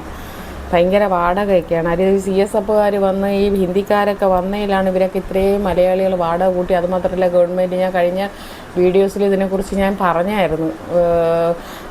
ഈ സാധാരണക്കാരൊക്കെ എൻ്റെ അടുത്ത് വന്ന് ഒത്തിരിയും പേര് ആൻറ്റിമാർ പറഞ്ഞു, മോളെ വീടൊന്നും നമുക്ക് കിട്ടുന്നില്ല. എൻ്റെ ഒരു ഫ്രണ്ടും പറഞ്ഞു, വീടൊന്നും കിട്ടുന്നില്ല, എല്ലാം ഹിന്ദിക്കാർക്കേ കൊടുക്കും, ജോലിയുള്ളവർക്കേ കൊടുക്കും, ഇങ്ങനെയൊക്കെയാണ് പറയുന്നത്. എല്ലാം ബ്രോക്കർമാർ അങ്ങ് ഏറ്റെടുത്തിരിക്കുകയാണ്. ഈ ബ്രോക്കർമാരാണ് ഇതിൻ്റെ ഇടയിൽ കിടന്ന് കളിക്കുന്നത്. ഈ നിയമങ്ങളൊക്കെ മാറ്റണം. കഴിഞ്ഞ വീഡിയോസിൽ ഞാനത് പറഞ്ഞായിരുന്നു. എന്നെപ്പോലുള്ള ഒത്തിരിയും പേരുണ്ട് സ്വന്തമായിട്ടില്ലാതെ. അപ്പം നമ്മൾ നിത്യ വരുമാനത്തിലാണ് നമ്മൾ ജീവിക്കുന്നത്. ഒരു കുടുംബം എങ്ങനെ കൊണ്ടുപോകും? ഒരു ദിവസം തന്നെ എത്ര രൂപ വേണം? അപ്പോൾ അതിനിടയ്ക്കൊക്കെ 15 രൂപയൊക്കെ ഇങ്ങനെ വാടകയൊക്കെ വേണമെന്ന് പറഞ്ഞു കഴിഞ്ഞാൽ നമ്മളെവിടെ പോകും? CSFകാർക്ക് അവരുടെ ഗവൺമെൻറ് അവർ വാടക കൊടുക്കുന്നുണ്ട്. അപ്പോൾ അതുകൊണ്ട് അവർക്ക് ടെൻഷനില്ല. ഇല്ലെങ്കിൽ ഈ CSFകാർ ഹിന്ദിക്കാർ ഇവർ കൊടുക്കുമോ? അവർ എൻ്റെ ഷോപ്പിൽ വരുന്നുണ്ട് കേട്ടോ ഹിന്ദിക്കാർ. അയ്യോ, ഇവരെ പോലെ ഒരു നക്കി സ്വഭാവം അങ്ങനെ പറയാൻ പറ്റുള്ളൂ. എച്ചിത്തരമാണ്. കാരണം 5 രൂപ 10 രൂപയുടെ ഒരു സാധനം എടുത്താൽ അതിൽ എന്നോട് ഡിസ്കൗണ്ട് ചോദിക്കും. ഒന്ന് ആലോചിച്ച് നോക്കി. അങ്ങനെയുള്ള മനുഷ്യരായി ഹിന്ദിക്കാർ, CSFകാർ, അവരിങ്ങനെ ഇത്രയും രൂപ കൊടുത്താൽ. അപ്പോൾ അതുകൊണ്ട് ഗവൺമെൻറ് അവർക്ക് ഇത് കൊടുക്കുന്നത് കൊണ്ട് അവരിങ്ങനെ ജീവിക്കുന്നു. പക്ഷേ ഇത് കാരണം നമ്മളെപ്പോലെ ഉള്ളവർക്കൊന്നും വീടില്ല എന്നേ, നമുക്ക് തരുന്നില്ല. നമ്മൾ ജനിച്ച് വളർന്ന നാടാണ്, എന്നിട്ടും അവർ നമുക്ക് വീട് തരുന്നില്ല. നമുക്ക് ഈ നാട് വിട്ട് വേറെ നാട്ടിൽ പോകാൻ പറ്റുമോ? അങ്ങനതും പറ്റില്ല. അപ്പോൾ അങ്ങനെയൊക്കെ ഇങ്ങനെ ആയാൽ എന്ത് ചെയ്യും? ഇതൊക്കെ ഗവൺമെൻറ്റും കോടതിയൊക്കെ ഒരു നിയമം കൊണ്ടുവന്ന് ഇങ്ങനത്തെ കാര്യങ്ങളിലൊക്കെയാണ് മനുഷ്യർക്ക് ഒരു ഹെൽപ്പ് ചെയ്യേണ്ടത്, നിയമം കൊണ്ടുവരേണ്ടത്. സാധാരണക്കാരായ ഞങ്ങളെങ്ങനെ ജീവിക്കും? കഴിഞ്ഞ വീഡിയോസിൽ ഇതിനെക്കുറിച്ച് കുറേ പറഞ്ഞായിരുന്നു. കാരണം ഞാനിതിപ്പോൾ എനിക്ക് വേണ്ടിയില്ല, എന്നെപ്പോലെ ഒത്തിരിയും പേരുണ്ട്, അവർക്കൊക്കെ ധൈര്യമില്ല സംസാരിക്കാനായിട്ട്. പക്ഷേ എനിക്ക് അതിനുള്ള ധൈര്യമുണ്ട്. കാരണം നമ്മളെവിടെയും ആരുടെ മുന്നിലും നമുക്ക് ചോദിച്ച് മേടിക്കേണ്ട അവകാശം നമുക്ക് തൻ്റെ ഇടമുണ്ട്, അതിനുള്ള അധികാരമുണ്ട്, അതിനുള്ള സ്വാതന്ത്ര്യം നമുക്ക് ഈ നാട്ടിലുണ്ട്. അതുമാത്രമല്ല, നമ്മുടെ യേശുവ നമുക്ക് തന്നിട്ടുണ്ട്. നമ്മൾ കരയുന്ന കുഞ്ഞിനെ പാലുള്ളതെന്ന് പറഞ്ഞാൽ നമ്മുടെ വിഷമം നമ്മൾ പറഞ്ഞാലേ മറ്റുള്ളവർക്ക് അറിയാൻ പറ്റൂ. ഗവൺമെൻറ്റിനായാലും കോടതിക്കായാലും അവരൊക്കെ ചിലപ്പോൾ ഇത് കാണുമ്പോഴത്തേക്ക്, നമ്മൾ പറയുമ്പോഴത്തേക്കായിരിക്കും അവർ മനസ്സിലാക്കുന്നത്, അയ്യോ ഇങ്ങനെയൊക്കെ കുറച്ച് പേര് ആൾക്കാർ ഇങ്ങനെയൊക്കെ കഷ്ടപ്പെടുന്നുണ്ട്, ഇങ്ങനെയൊക്കെയാണ്. അപ്പോൾ അവർക്ക് വേണ്ടിയിട്ടൊരു നിയമം കൊണ്ടുവന്നേ പറ്റുള്ളൂ. എന്തായിരുന്നാലും കൊണ്ടുവന്നേ പറ്റുള്ളൂ. ഇതിൻ്റെ അപേക്ഷയാണ്. എത്ര വീടാണെന്നറിയാം നോക്കുന്നത്? ഒക്കെ വാടക കൂടുതലാണ്. നമ്മളെ കൊണ്ട് താങ്ങാൻ പറ്റുന്നതിലേ നമുക്ക് എടുക്കാൻ പറ്റുമോ? മാസം ഒരാളുടെ വരുമാനമേ ഉള്ളൂ ഹസ്ബൻഡിൻ്റെ. പുള്ളിക്കാരനും സാലറി കൊണ്ട് ഒന്നും ആവില്ല. പിന്നെയും നമ്മൾ എന്തെങ്കിലും ആവശ്യത്തിന് കടമാണ് മേടിക്കുന്നത്. മനസ്സിലായോ? അല്ലാതെ മുന്നോട്ട് പോകാൻ പറ്റില്ലേ? ഒരു മാസം എങ്ങനെ മക്കളുടെ കാര്യം ഇല്ല, വീട്ടുകാര്യം, വാടക, കറണ്ട് ബില്ല്, വെള്ളത്തിൻ്റെ ബില്ല് എന്ന് പറഞ്ഞ് ചിലവിനടുത്ത് ചിലവാണ്. ഗ്യാസ്, അത് ഇതും എല്ലാം നോക്കണം നമ്മൾ. വീട്ടു ചിലവാണെങ്കിൽ 3 നേരം കഴിക്കുന്ന എത്ര രൂപ വേണമെന്നറിയോ? പിന്നെ എങ്ങനെയെങ്കിലുമൊക്കെ അഡ്ജസ്റ്റ് ചെയ്ത് കാട്ടിക്കുട്ടിയാണ് ഓരോ ദിവസം നമ്മൾ. എല്ലാ വീട്ടുകാരും, മിക്ക വീട്ടുകാരും അങ്ങനെ തന്നെയാണ് പോകുന്നത്. അപ്പോൾ ഇതൊക്കെ ഉള്ളവർ നല്ല രീതിയിൽ ജീവിക്കും, ഇല്ലാത്തവർ എന്ത് ചെയ്യും? ഞാൻ എല്ലാവർക്കും വേണ്ടി എല്ലാവർക്കും വേണ്ടിയിട്ടാണ് ഞാൻ ഈ സംസാരിക്കുന്നത്. അപ്പോൾ അതുകൊണ്ട് ഈ കേൾക്കുന്ന ആരെങ്കിലും ഉണ്ടെങ്കിൽ ദയവ് ചെയ്ത് ഇതിനൊരു മുൻകൈ നിങ്ങളെല്ലാവരും എടുക്കണം. ഗവൺമെൻറ്റിനോട് പറയണം, കോടതിയോട് ഇത് പറയണം, ഈ നിയമം മാറ്റണം, ബ്രോക്കർമാരുടെ ഇതൊക്കെ നിർത്തലാക്കണം. ഇത് ആരാണ് ഇവർക്ക് നിയമം കൊടുത്തത്? ഈ ബ്രോക്കർമാർക്ക് ഇവരാണ് ഇതിൻ്റെ ഇടയിൽ കിടന്ന് ഇതാവുന്നത്, ഇവരാണ് ഈ വാടക മൊത്തം കൂട്ടുന്നത്, ഇവർ തന്നെയാണ് ഈ CSFകാരെ കൊണ്ടുവന്നിടം ഇതാക്കുന്നത്. അല്ലെങ്കിൽ അവർക്ക് വേണ്ടിയിട്ട് കോട്ടേഴ്സ് കെട്ടണം, CSFകാർക്ക് അങ്ങനെ കെട്ടണം, ഗവൺമെൻറ്റുകാർ അങ്ങനെ ചെയ്തു കൊടുക്കണം അവർക്ക്. ഇതിപ്പോൾ നമ്മളെപ്പോലെ ഉള്ളവർക്ക് വീടില്ലാന്നേ കെട്ടി പൊക്കി ഇങ്ങനെ ഹിന്ദിക്കാർക്ക് കൊടുക്കുവാണ്. അപ്പം ഞങ്ങൾ എങ്ങോട്ട് പോകും? ഞങ്ങൾക്ക് തുച്ഛമായ വാടക കൊടുത്തില്ലേ. മുമ്പൊക്കെ ആണെങ്കിൽ ഞാൻ 15 വർഷമായി താമസിക്കാൻ തുടങ്ങിയിട്ട് വാടകയ്ക്ക്. ഞാൻ ഫസ്റ്റ് താമസിക്കുന്നത് 7,000 രൂപയ്ക്കാണ് താമസിച്ച് തുടങ്ങിയത്. അന്നൊക്കെ ആണെങ്കിൽ നല്ല വലിയ വീടും 3 ബെഡ്റൂമും ഒരു വലിയ ഫാമിലിക്ക് താമസിക്കാം, അത്രയും വലിയ വീട്. ഇന്നൊക്കെ കൊച്ചു ഒരു വീടിന് പോലും, ഒരു ഷീറ്റിട്ട വീടിന് പോലും 7-8 ചോദിക്കുക, ഷീറ്റിട്ട വീടിന് പോലും. ഇതെന്തുവാ? വെള്ളരിക്കപ്പെട്ടണമാണോ ഇത്? വായി തോന്നുന്നു എന്ത് വേണമെങ്കിലും അങ്ങ് പൈസ ഒരു വിലയില്ലേ ആർക്കും പൈസയ്ക്ക്. അവർക്കങ്ങ് അവിടെ ഇരുന്ന് പറയാം, മേടിച്ചങ്ങ് ഇതാക്കാം. പക്ഷെ കഷ്ടപ്പെട്ട് കൊടുക്കുന്നവർക്കല്ലേ അതിൻ്റെ എണ്ണ അറിയാൻ പറ്റും. അത്രയും വിഷമം എനിക്കുള്ളത് കൊണ്ടാണ് ഞാൻ പറയുന്നത്. കഴിഞ്ഞ വീഡിയോസിൽ ഞാനിത് പറഞ്ഞായിരുന്നു. കഴിഞ്ഞതിൻ്റെ അങ്ങേ വീഡിയോസിൽ 12ാമത്തേൽ അങ്ങാണ്ടാണ് ഇതിൽ, മനസ്സിലായോ? അപ്പോൾ അതുകൊണ്ട് നിങ്ങളെല്ലാം മുൻകൈ എടുത്ത് ഒന്ന് ഹെൽപ്പ് ചെയ്യണം ഞങ്ങളെപ്പോലെ ഉള്ളവർക്ക്. എന്നുവെച്ചാൽ ഇത് നിയമം കൊണ്ടുവരണം, ഈ ബ്രോക്കർമാരുടെ ഇത് മാറ്റണം, പിന്നെ ഈ വാടക കുറയ്ക്കണം, ഈ അഡ്വാൻസ് കുറയ്ക്കണം. ന്യായമായിട്ടുള്ള വാടകയിൽ പോകണം. ഒരു 10-നകത്തോ ഒക്കെ പോയാൽ ഒരു 8 രൂപ, ഒരു 7, 8, 9 രൂപയൊക്കെ ആകുമ്പോൾ ആൾക്കാർക്കൊന്ന് അഡ്ജസ്റ്റ് ചെയ്യാൻ പറ്റും. അല്ലാതെ പറ്റില്ല. നിങ്ങളൊന്ന് പരിശ്രമിക്കണം കേട്ടോ. അപ്പോൾ ഇത് കോടതിയിൽ എത്തിക്കണം. അവിടെ നിന്നൊരു നിയമം വന്നേ പറ്റൂ, ഗവൺമെൻറ് ഒരു നിയമം എടുത്തേ പറ്റുള്ളൂ. ദയവ് ചെയ്ത് എല്ലാവർക്കും വേണ്ടിയിട്ട് ഞാൻ അപേക്ഷിക്കുകയാണ്. ഓക്കെ, ഇങ്ങനെയുള്ള കാര്യങ്ങൾക്കാണ് നാട് നന്നാക്കേണ്ടത്. നിങ്ങൾ ഭരണത്തിൽ ഞങ്ങളെപ്പോലെ ഉള്ളവർ ജീവിപ്പിച്ച് വിടുന്ന അതിന് വേണ്ടിയിട്ടാണ്, മനസ്സിലായോ? അപ്പോൾ അതുകൊണ്ട് പിന്നെ ഞാൻ പറഞ്ഞു വന്നത് വേറെ ആയിരുന്നു. മോൻ വന്നപ്പോൾ അത് പറഞ്ഞപ്പോൾ എനിക്ക് ഭയങ്കര വിഷമമായിപ്പോയി. കാരണം എങ്ങനെയെങ്കിലും മാറാതെ പറ്റില്ല. കാരണം ഇവിടെയും ഭയങ്കര ചിലവാന്നേ, താങ്ങാൻ പറ്റുന്നില്ല. കിണറ്റ് വെള്ളമില്ല, അത് പൈപ്പ് വെള്ളം, മാസം ബില്ലൊക്കെ ആണെങ്കിൽ 18,000 രൂപ വാടക, കറണ്ട് ബില്ല്, പിന്നെ വെള്ളത്തിൻ്റെ ബില്ല് 18,000 രൂപ ഒരു മാസം വീട്ടിൽ വേണം. അതിനുള്ള വരുമാനം നമുക്ക് കുറച്ച് കിട്ടിയാൽ എന്തെല്ലാം കാര്യങ്ങൾ ചെയ്യാം, മനസ്സിലായോ? ഇങ്ങനെ ഇരിക്കുന്നതേ ഉള്ളൂ. നമ്മുടെ വിഷമം നമുക്ക് നെറ്റിയിൽ ഒട്ടിച്ചിട്ട് എഴുതി നടക്കാൻ പറ്റുമോ? എനിക്ക് ഇന്ന വിഷമങ്ങളുണ്ട്, ഇന്ന ആവശ്യങ്ങളുണ്ടെന്ന് നമുക്ക് പറ്റുമോ? നമുക്ക് അടുത്തറിയാമെന്നുള്ളവരടുത്തൊക്കെ ചിലപ്പോൾ തുറന്ന് പറയാൻ പറ്റും. പക്ഷേ ഇപ്പം ഞാൻ എല്ലാവർക്കും വേണ്ടി സംസാരിക്കുന്നു. എന്നെ പോലെയുള്ള എത്രയോ പേരുണ്ട്, വീട്ടുജോലി ചെയ്ത് വാടകയ്ക്ക് ജീവിക്കുന്നവരുണ്ട്. അപ്പോൾ അവരെയൊക്കെ നമ്മൾ കാണണ്ടേ അതൊക്കെ? അപ്പോൾ നിങ്ങളൊന്ന് കാണണം. ഇങ്ങനെ ഉള്ളവരെയൊക്കെയല്ലേ നിങ്ങൾ മുന്നോട്ട് കൊണ്ടുവരേണ്ടത്. അല്ലാതെ മറ്റുള്ളവർക്ക് നിങ്ങൾ ഇത് കൊടുത്തിട്ട് എന്ത് കാര്യം? അതിലൊന്നും ഒരു പ്രയോജനമില്ല. ഇങ്ങനെ ഉള്ളവരെയൊക്കെയാണ് നമ്മൾ അവരെ ഉയർത്തി അവർക്കൊരു ഹെൽപ്പൊക്കെ ചെയ്ത് കൊടുക്കേണ്ടത്, ഒരു മാറ്റം കൊടുക്കേണ്ടത് അവർക്ക്. ഓക്കെ, അപ്പോൾ ഞാൻ പറഞ്ഞു വന്നേ, അച്ഛന്മാരും പാസ്റ്റർമാരായിരുന്നാലും യേശുവായിക്ക് ബഹുമാനം കൊടുത്തിട്ട് സംസാരിക്കുക. അതായത് പറയുന്നതാണ്, ഇപ്പോൾ പ്രാർത്ഥിക്കുന്നെങ്കിൽ, സാധാരണക്കാർ പ്രാർത്ഥിക്കുന്നെങ്കിൽ അവരെ കണ്ടല്ലേ സാധാരണക്കാർ പഠിച്ചത്, അച്ഛന്മാരെ കണ്ട് പാസ്റ്റർമാരെ കണ്ട്. അപ്പോൾ നീ ഇപ്പോൾ ഒരു അത്ഭുതം, ഇപ്പോൾ എവിടെയെങ്കിലും ഒരു പ്രാർത്ഥന നടക്കുന്ന ഒരു ഉദാഹരണം പറയുന്നത് ഞാൻ കേട്ടിട്ടുള്ളതാണ്.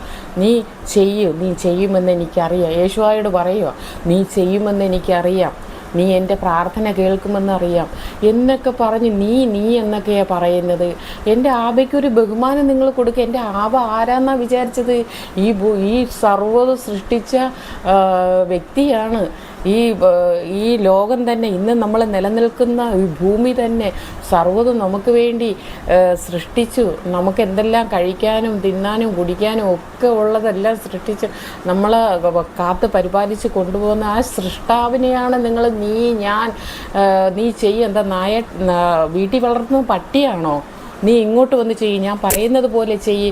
ചില പാസ്റ്റർമാരെയൊക്കെ പറയുന്നത് കേൾക്കാം, പ്രാർത്ഥനയില്ല. ഇവിടെ ഞാനൊക്കെ കേട്ടിട്ടുണ്ട്, എൻ്റെ വീടിനടുത്തൊക്കെ മുമ്പ് കേട്ടിട്ടുണ്ട്. ഇങ്ങനെ പ്രാർത്ഥിക്കുന്ന സമയത്ത് ഭയങ്കര ഉച്ചത്തിൽ പ്രാർത്ഥിക്കും കേട്ടോ. പ്രാർത്ഥിക്കുന്ന സമയത്ത് നീ തൊട്, ഞാൻ പറയുന്നു നീ തൊട്, നീ തൊട് തൊട് എന്നൊക്കെ പറഞ്ഞിട്ട് യേശുവായിനെയാണെന്ന് വെച്ചാൽ വീട്ടിൽ വളർത്തുന്ന പട്ടിയോട് പറയുന്നത് പോലെയാണ് എൻ്റെ ആബയോട് പറയുന്നത്. എൻ്റെ ആബ എന്താ, എൻ്റെ അതോനായി വാലാട്ടിപ്പട്ടിയാണോ നിങ്ങളുടെയൊക്കെ? പറയേ, വാലാട്ടിപ്പട്ടിയാണോ നീ? നിങ്ങൾ പറയുന്ന പോലെ എൻ്റെ ആബ ചെയ്തു തരാൻ, അതോനായി ചെയ്തു തരാൻ? എൻ്റെ ആബയുടെ നാമം അതോനായി എന്നാണ് വിളിക്കേണ്ടത്. യഹൂദ മക്കൾ ഒറിജിനൽ നാമം പറഞ്ഞാണ് എൻ്റെ ആ അതോനായി നീട്ടി വിളിക്കുമ്പോൾ തന്നെ രോമാഞ്ചമൊക്കെ അങ്ങ് കയറി അങ്ങ് കുളിരുവാണ് ചെയ്യുന്നത്. അറിയോ, അതൊരു വല്ലാത്തൊരു ഫീലാണ്. അതെങ്ങനെ പറഞ്ഞറിയിക്കണമെന്ന് അറിഞ്ഞൂടാ. നിങ്ങൾക്ക് ഒരു വിലയില്ല എൻ്റെ ആബേനെക്കുറിച്ച്, എൻ്റെ അതോനായിനെക്കുറിച്ച്. നീ, ഞാൻ എന്നൊക്കെ പറഞ്ഞ് നീ പറയണം, ചെയ്യണം. എൻ്റെ പ്രാർത്ഥന നീ കേൾക്കില്ലേ എന്നൊക്കെയാണ് ഓരോരുത്തർ പ്രാർത്ഥിക്കുമ്പോൾ പറയുന്നത്.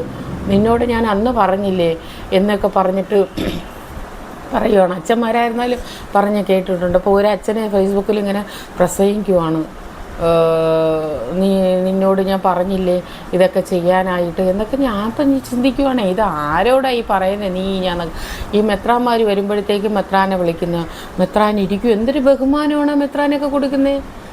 അവർക്കെന്നാൽ ആ ബഹുമാനം കൊടുക്കണം. അച്ഛാന്നൊക്കെ വിളിക്കാം. അവരെ പിതാവെന്ന് വിളിക്കേണ്ട കാര്യമൊന്നുമില്ല. പിതാവെന്ന് പറഞ്ഞ ഏകലോക രക്ഷകനായിട്ട് ഇന്ന് ജീവനോടെ ഉയർത്തെഴുന്നേറ്റ് നമുക്ക് വേണ്ടി ഇന്ന് സ്വർഗത്തിലിരിക്കുന്ന ഈ സൃഷ്ടാവ്, പ്രപഞ്ചം സൃഷ്ടിച്ച അപ്പനാണ്. ആ അപ്പനെയാണ് പിതാവെന്ന് വിളിക്കേണ്ടത്. അത് ബൈബിളിൽ പോലും ഉണ്ട്. നിങ്ങളുടെ അടുത്ത് വായിക്കത്. നിങ്ങൾ കാണാതെ പോയതാണോന്നും എനിക്കറിയില്ല. വായിക്കുമ്പോൾ നിങ്ങൾക്കറിയാം. പിന്നെ നിങ്ങൾ മനുഷ്യരെ ഒന്നും പിതാവെന്ന് വിളിക്കാൻ പാടില്ലെന്നാണ് പറയുന്നത്. ആ നാമം മറ്റുള്ളവർക്ക് കൊടുക്കരുതെന്നാണ് പറയുന്നത്. പിന്നെ എന്തിനാണ് നിങ്ങളിങ്ങനെയൊക്കെ മെത്രാനെന്ന് വിളിച്ചാൽ പോരെ? പിതാവെന്ന് വിളിക്കേണ്ട കാര്യമുണ്ടോ?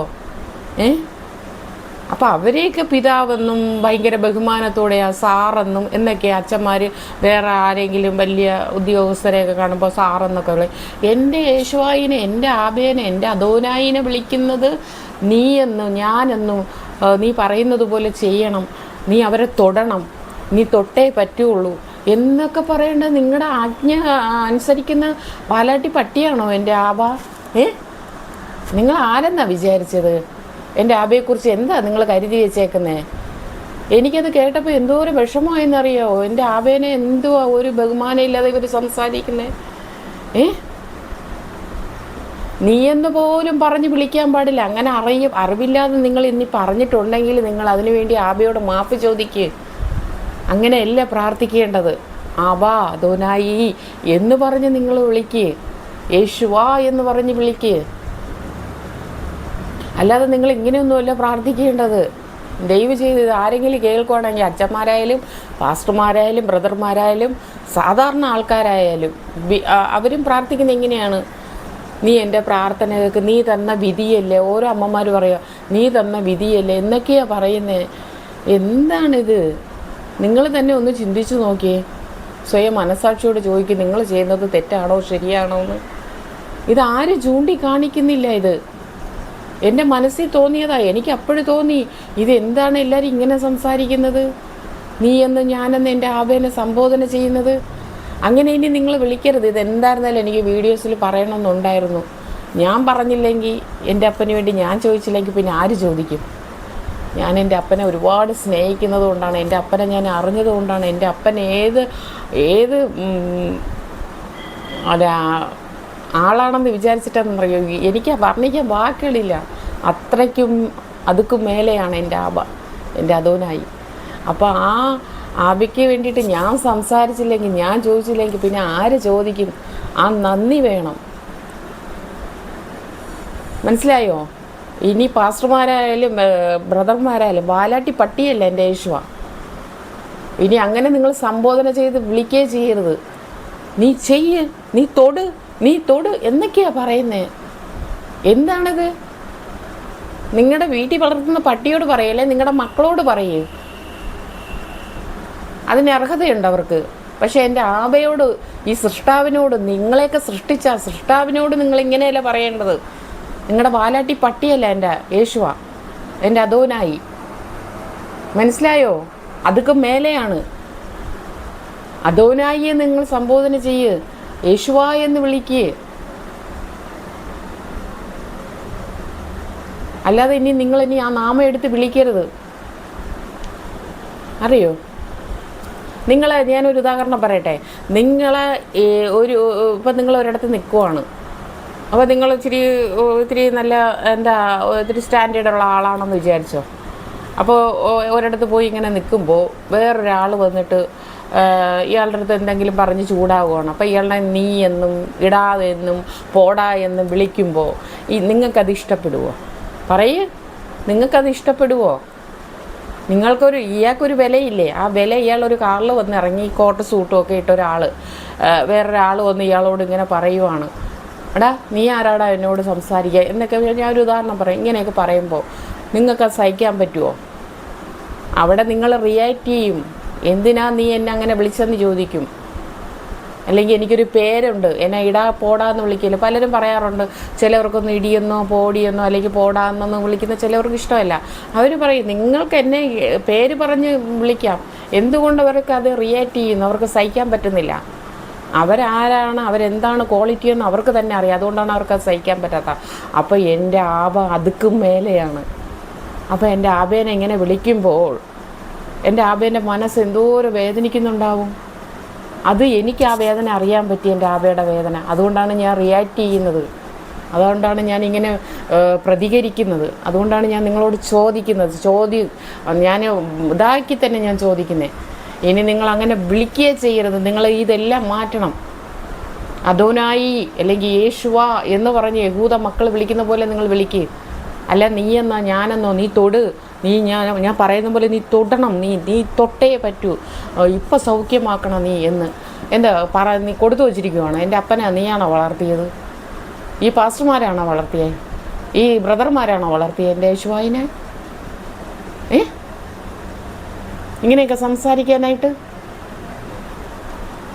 എനിക്ക് ഈ വീഡിയോസിൽ അതൊന്ന് പറയണമെന്നുണ്ടായിരുന്നു. കഴിഞ്ഞ പ്രാവശ്യം പറയണമെന്നുണ്ടായിരുന്നു. അപ്പോൾ വേറെ കുറച്ച് കാര്യങ്ങൾ പറഞ്ഞതുകൊണ്ടാണ് ഞാൻ കഴിഞ്ഞ പ്രാവശ്യം പറഞ്ഞില്ല എനിക്ക് ഒരു കാര്യം പറയാനുണ്ടെന്ന്. അപ്പോൾ നമ്മളെപ്പോലുള്ളവർ പ്രതികരിച്ചില്ലെങ്കിൽ നാളെ എൻ്റെ ആബ എന്നോട് ചോദിക്കും.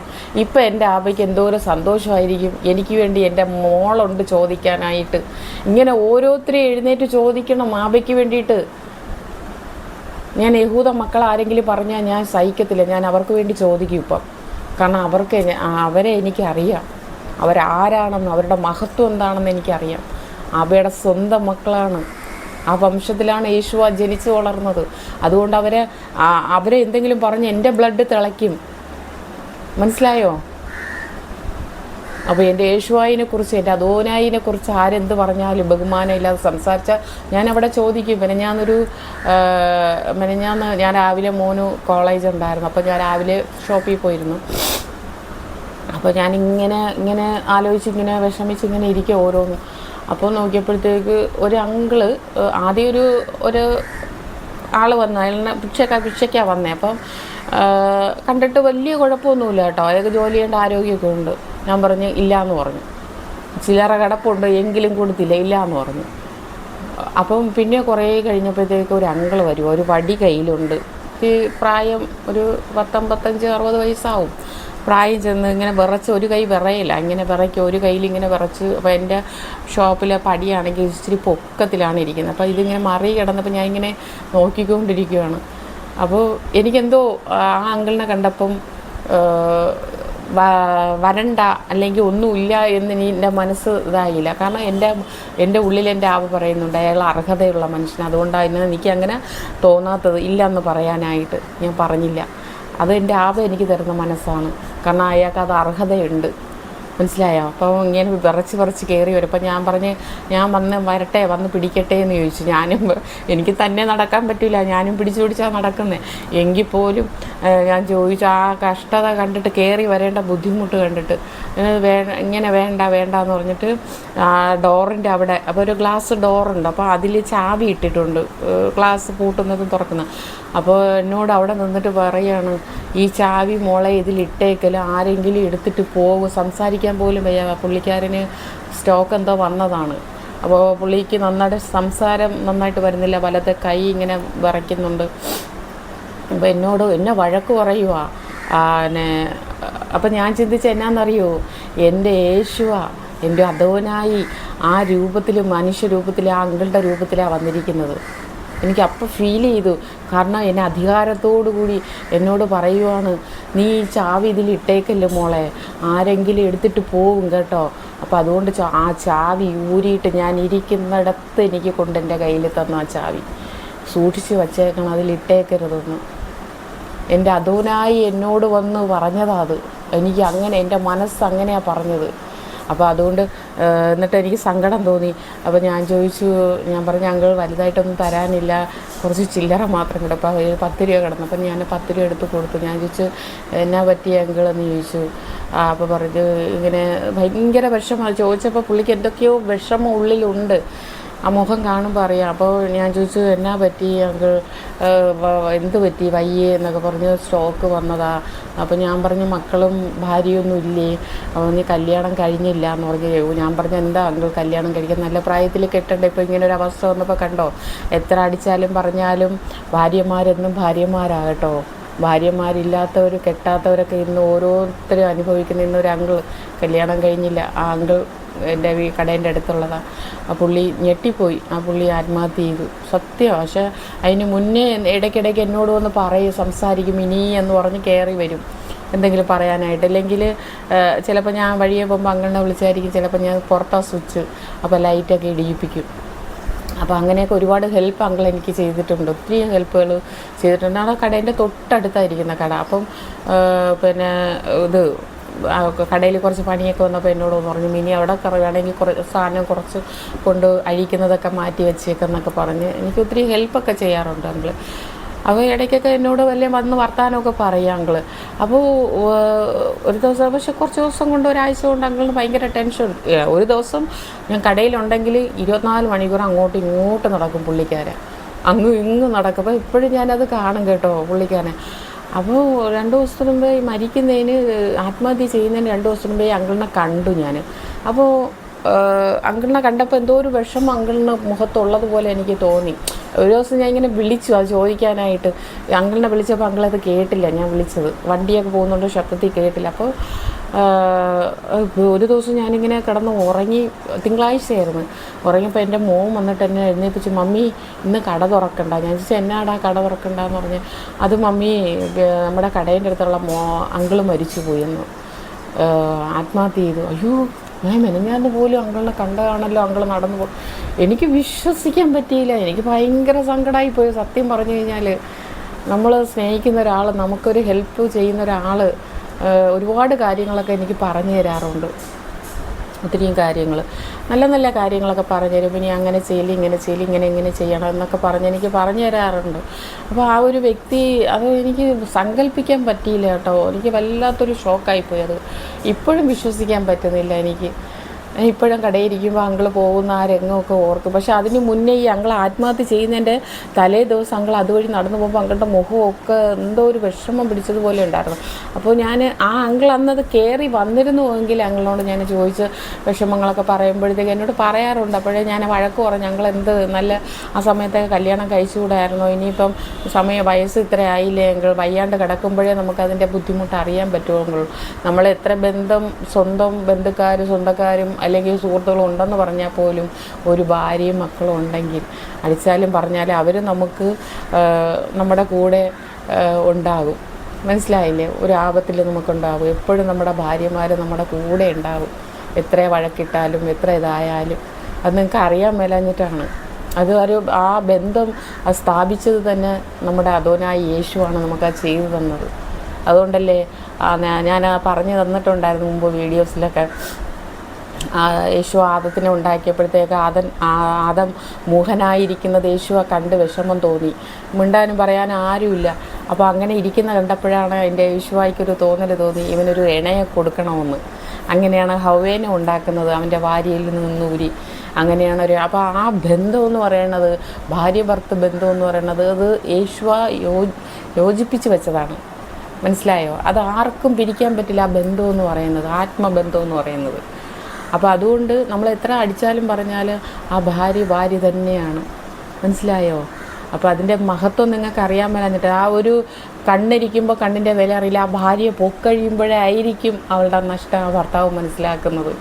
അല്ലെങ്കിൽ കല്യാണം കഴിഞ്ഞില്ല. ആ അങ്കിൾ അപ്പോഴാണ് പറയുന്നത്, ഞാൻ ചിന്തിച്ച് മിനി അത് ഇനിയിപ്പോൾ എന്ത് ചെയ്യാനാ, പ്രായം ഇത്രയും ആയില്ലേ, പക്ഷെ അന്ന് എനിക്ക് അങ്ങനെ ആ ഒരു ഇത് ഉണ്ടായില്ല. ഞാൻ പറഞ്ഞാൽ അത് ഒരുപാട് പേർക്ക് അങ്കിളെന്നല്ല ഒത്തിരി പേരുണ്ട് എന്ന് പറഞ്ഞതുപോലെയാണ് ഈ അങ്കിള് കല്യാണം കഴിഞ്ഞില്ല കുടുംബത്തിന് വേണ്ടിയാണ് അങ്ങനെ ആയതെന്ന് അങ്കിൾ എന്നോട് പറഞ്ഞത്. ആയിക്കോട്ടെ, ചില കുടുംബത്തൊക്കെ അങ്ങനെ തന്നെയാണ്, അവരവരുടെ ജീവിതം നോക്കില്ല, കുടുംബത്തിന് വേണ്ടി അവർ ഇതാക്കും. അങ്ങനെ ചെയ്തിട്ട് അവസാനം എന്ത് ചെയ്യും, അല്ലെങ്കിൽ ആ പുള്ളീനെ പൊന്നുപോലെ നോക്കണം, ഞങ്ങളെ നോക്കി വളർത്തിയ എൻ്റെ ചേട്ടനാണ് അല്ലെങ്കിൽ ചേച്ചിയാണ്, മരണം വരെ അവരെ നോക്കേണ്ട കടമ അവർക്ക് ഉള്ളതാണ്. പക്ഷെ അവർക്ക് ആ നന്ദിയില്ല.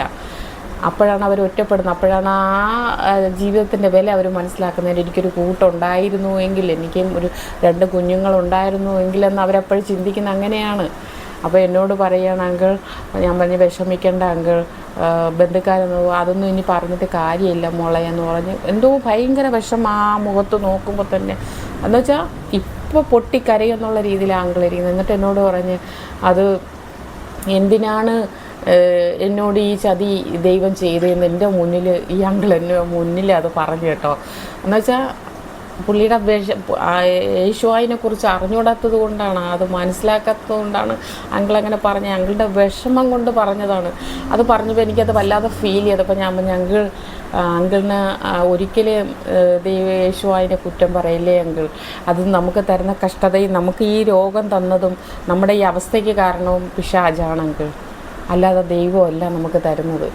അവൻ തരുമ്പോഴത്തേക്ക് നമ്മൾ ആരെ പഴി പറയും? നമ്മൾ ഈ സ്വർഗത്തിലിരിക്കുന്ന നമ്മുടെ സൃഷ്ടാവിനെയാണ് നമ്മൾ കുറ്റപ്പെടുത്തുന്നത്. അപ്പോൾ അത് പിശാച് നോക്കി നിന്ന് ചിരിക്കും. അവൻ നമുക്ക് തരുന്നതാണ്.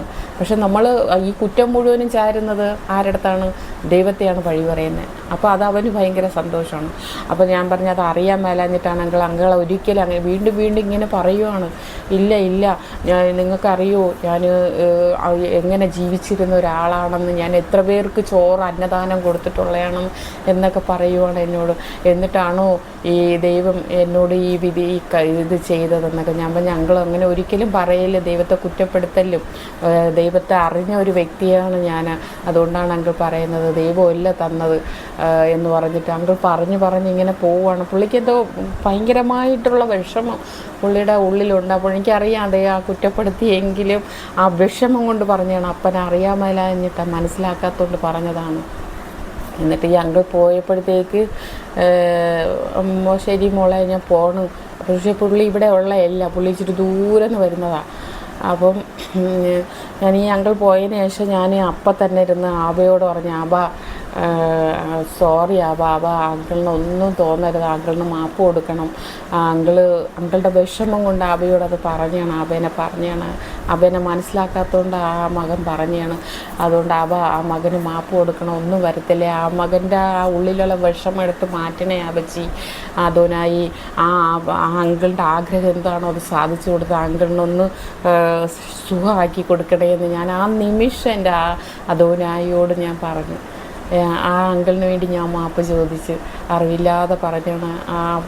എൻ്റെ അതോനായിയുടെ മഹത്വം എന്താണെന്ന് അറിയാതെ പറഞ്ഞു പോയതാണ് അങ്കിൾ എന്ന് പറഞ്ഞു. ക്ഷമിക്കണേ അതോനായി എന്ന് പറഞ്ഞു. മനസ്സിലായോ? അപ്പോൾ നമ്മുടെ അബേനെ ഒരിക്കലും കുറ്റപ്പെടുത്തരുത്. അറിയാൻ മേലാഞ്ഞിട്ടാണ്. നമ്മളെ സൃഷ്ടിച്ച് ഇന്നും കൺമണി പോലെ കാത്തു പരിപാലിച്ച് കൊണ്ടുപോകുന്നത് നമ്മുടെ അതോനായിയാണ്, അല്ലാതെ പിശാചല്ല. ഈ പിശാചാണ് നമുക്കിതൊക്കെ തരുന്ന കഷ്ടതയും ദുരിതവും അസുഖങ്ങളും അപകടങ്ങളും ഇതൊക്കെ തരുന്നത് അതുകൊണ്ടാണ്. പിന്നെ നമ്മുടെ ഈ പറഞ്ഞതുപോലെ നമ്മൾ അബേനെ അറിയാൻ വേണ്ടിയിട്ട് കുറച്ച് ഇത് തരും. എന്ന് വെച്ചാൽ ഇവളെൻ്റെ കൂടെ കാണുമോ അല്ലെങ്കിൽ ഇവൻ്റെ കൂടെ കാണുമോ എന്ന് പറഞ്ഞ് ഇഷ്ടമുള്ളവരെ കൂടുതൽ കുറച്ചുകൂടെ ഇതാക്കും. എന്നുവെച്ചാൽ അത് ഇഷ്ടക്കുറവുകൊണ്ടല്ല, അത് ആബയോട് അടുക്കാൻ വേണ്ടിയിട്ടാണ് നമുക്ക് കുറച്ച് കഷ്ടതയും കുറച്ച് ഇതൊക്കെ നമുക്ക് തരുന്നത്. എങ്കിലല്ലേ നമുക്ക് ആബയോട് അടുക്കാൻ പറ്റും. ആബയ്ക്ക് നമ്മളെ വേണം. അപ്പോൾ അതുകൊണ്ടാണ് നമുക്കൊരു ഇച്ചിരി കഷ്ടത. അല്ലാതെ നമ്മൾ ആബേനെ തള്ളി പറയരുത്. ഇപ്പോൾ ഒരു ഉദാഹരണം ഞാൻ പറയാം. ഇപ്പോൾ നമ്മുടെ മക്കളിന് അല്ലെങ്കിൽ നമുക്ക് വേണ്ടപ്പെട്ടവരെ നമ്മൾ വെച്ച് വഴക്ക് പറയുമ്പോൾ അവർ പറയുന്നത് എന്നാണെന്നറിയാമോ? എന്നെ ഇഷ്ടമില്ലാഞ്ഞിട്ടാണ് എന്നെ ഇങ്ങനെ ചുമ്മാ വഴക്ക് പറയുന്നത്. അതല്ല, അത് കൂടുതൽ കൊണ്ട് പറയുന്നതാണ് അവരെ.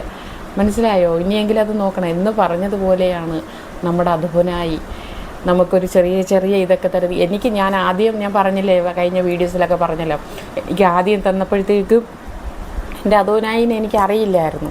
അപ്പോൾ എന്നെ മുന്നമേ കണ്ടിരുന്നു. അപ്പോൾ എന്നെ ആവശ്യമുള്ളത് കൊണ്ട് എന്നെ ആ ഒരു ഇതിൽ എൻ്റെ ജീവൻ പോകാതെ എന്നെ കാത്ത് പരിപാലിച്ച് എന്നെ ഈ ഒരു പൊസിഷൻ വരെ എന്നെ കൊണ്ടിരുത്തിയത് എന്നെ ആഗ്രഹിക്കുന്നത് കൊണ്ടാണ്.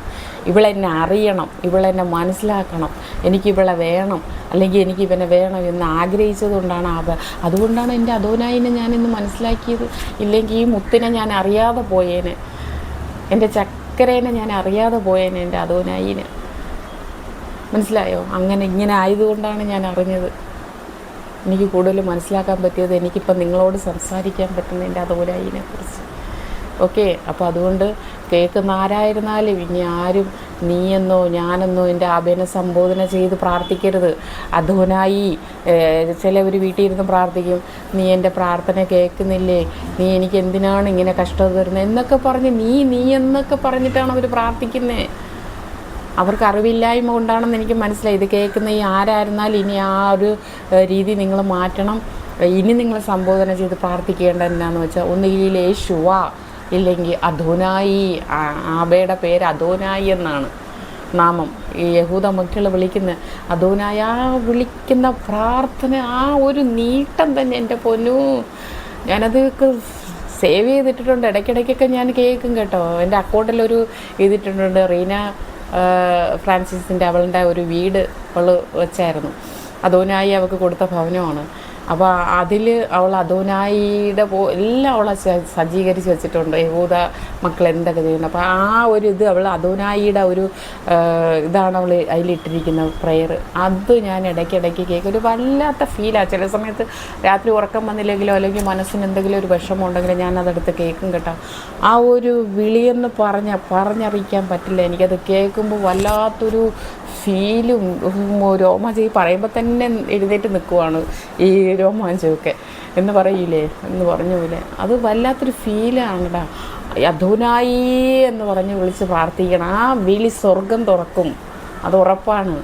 ഞാൻ എപ്പോഴും ഇപ്പോൾ പ്രാർത്ഥിക്കുമ്പോൾ അദോനായി എന്ന് പറഞ്ഞ് എന്നെ കൂടുതൽ ഞാൻ ബൈബിളൊക്കെ വായിക്കുമ്പോൾ, ഇപ്പോഴും ഞാൻ ബൈബിൾ വായിക്കുന്നുണ്ട്, കണ്ടിന്യൂ ചെയ്തുകൊണ്ടിരിക്കുകയാണ്. പക്ഷെ അതിൽ ദൈവം, യഹോവ, കർത്താവ് എന്നൊക്കെ പറഞ്ഞ് സംബോധന കൊടുത്തിട്ടുണ്ട്. യഥാർത്ഥത്തിൽ അതൊന്നുമല്ല നാമം. പക്ഷെ ഞാൻ ആ കർത്താവ്, ദൈവം, യഹോവ എന്ന് പറയുന്നിടത്ത് ഞാൻ ആ നാമം പറയില്ല. അപ്പോൾ ഞാൻ വായിക്കുമ്പോൾ എന്തെന്ന് കൂട്ടുമെന്നറിയേ, അദോനായി എന്ന് പറഞ്ഞാണ് ഞാൻ വായിക്കുന്നത്. മനസ്സിലായ?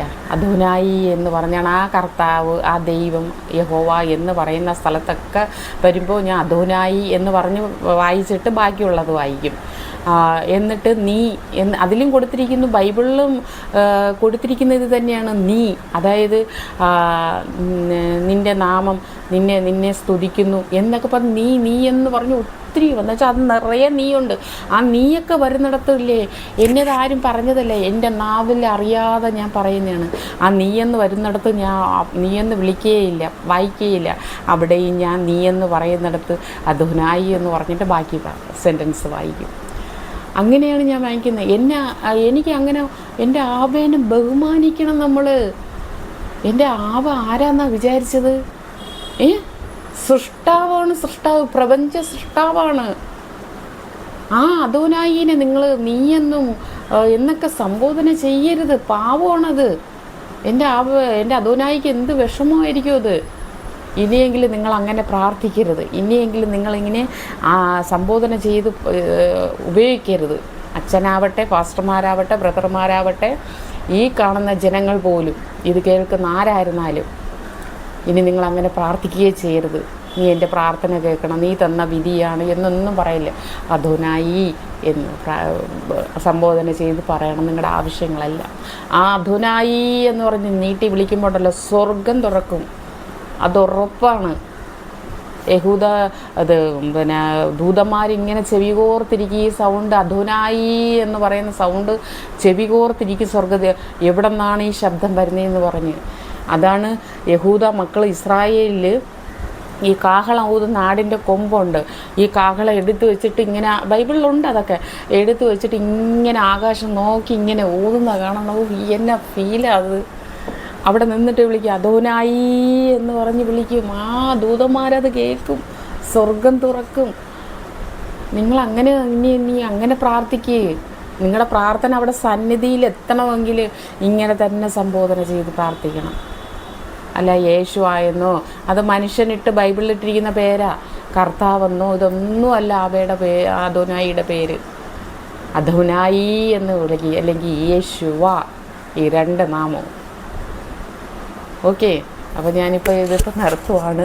സമയം കുറേ ആയെന്ന് തോന്നുന്നു. അപ്പോൾ ഇനി ബാക്കി ഞാനിനി നാളെ മറ്റന്നാളെ വരുന്ന ഇതിൽ ഞാൻ ഇതുപോലെ കുറച്ച് നിങ്ങൾക്ക് പറഞ്ഞു തരാം. ഇനിയും കുറേ പറയാനുണ്ട്, പക്ഷെ സമയമില്ലാത്തതുകൊണ്ടാണ്. ഓക്കെ, ഇതിനെക്കുറിച്ച് തന്നെ കുറച്ചുകൂടെ പറയാനുണ്ട്. ഓക്കെ, അപ്പം ഞാൻ നിർത്തുവാണ്. അപ്പം നമ്മുടെ മുട്ട ഓംപ്ലേറ്റ് എങ്ങനെയുണ്ടെന്ന് നോക്കാൻ തണുത്ത് പോയി കേട്ടോ. അപ്പോൾ കഴിച്ച് നോക്കട്ടെ.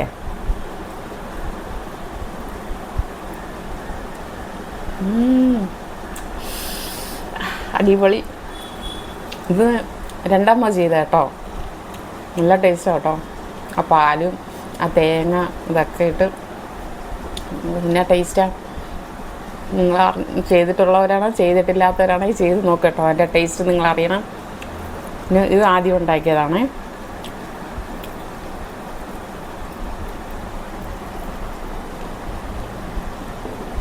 ഇത് സൂപ്പർ. കരിയപ്പല, തേങ്ങ, ഇത് ഇച്ചിരി എരിവ് കൂടുതലുണ്ട്. കാരണം എന്നാണെന്നറിയാമോ, ഇത് നമ്മൾ വറ്റൽ മുളകുണ്ടല്ലോ ചതച്ചിട്ടത്, അതിൻ്റെ ഇച്ചിരി എരിവുണ്ട് ആദ്യത്തേത്. എരിവുള്ളവർക്ക് അങ്ങനെ ഇടാം. ഇത് 2 ചെയ്തത് വലിയ എരിവില്ല, അത് വറ്റൽ മുളക് കട്ട് ചെയ്താണ് ഇട്ടത്.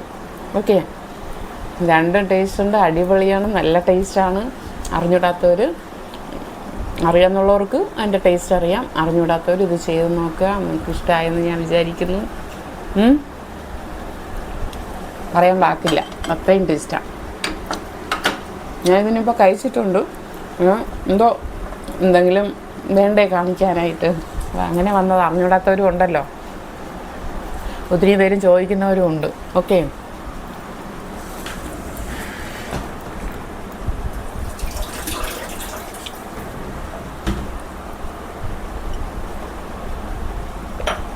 ജ്യൂസും കഴിഞ്ഞു. അപ്പം ഓക്കെ, അപ്പോൾ ബായ്. അപ്പം നമുക്കിനി നാളെയും മറ്റന്നാൾ ഞാൻ വരും.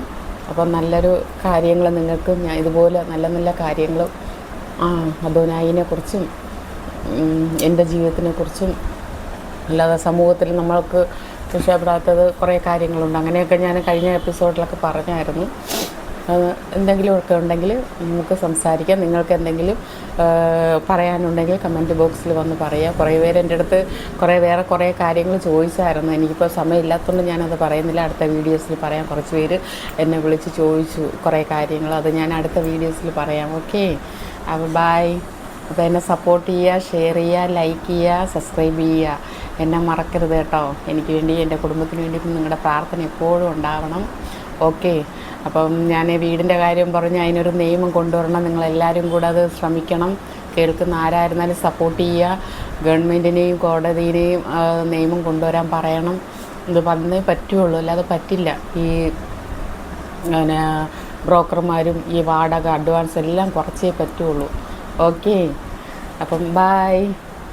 എല്ലാവർക്കും നല്ലത് വരട്ടെ എന്ന് ഞാനും പ്രാർത്ഥിക്കുന്നു. ഓക്കെ.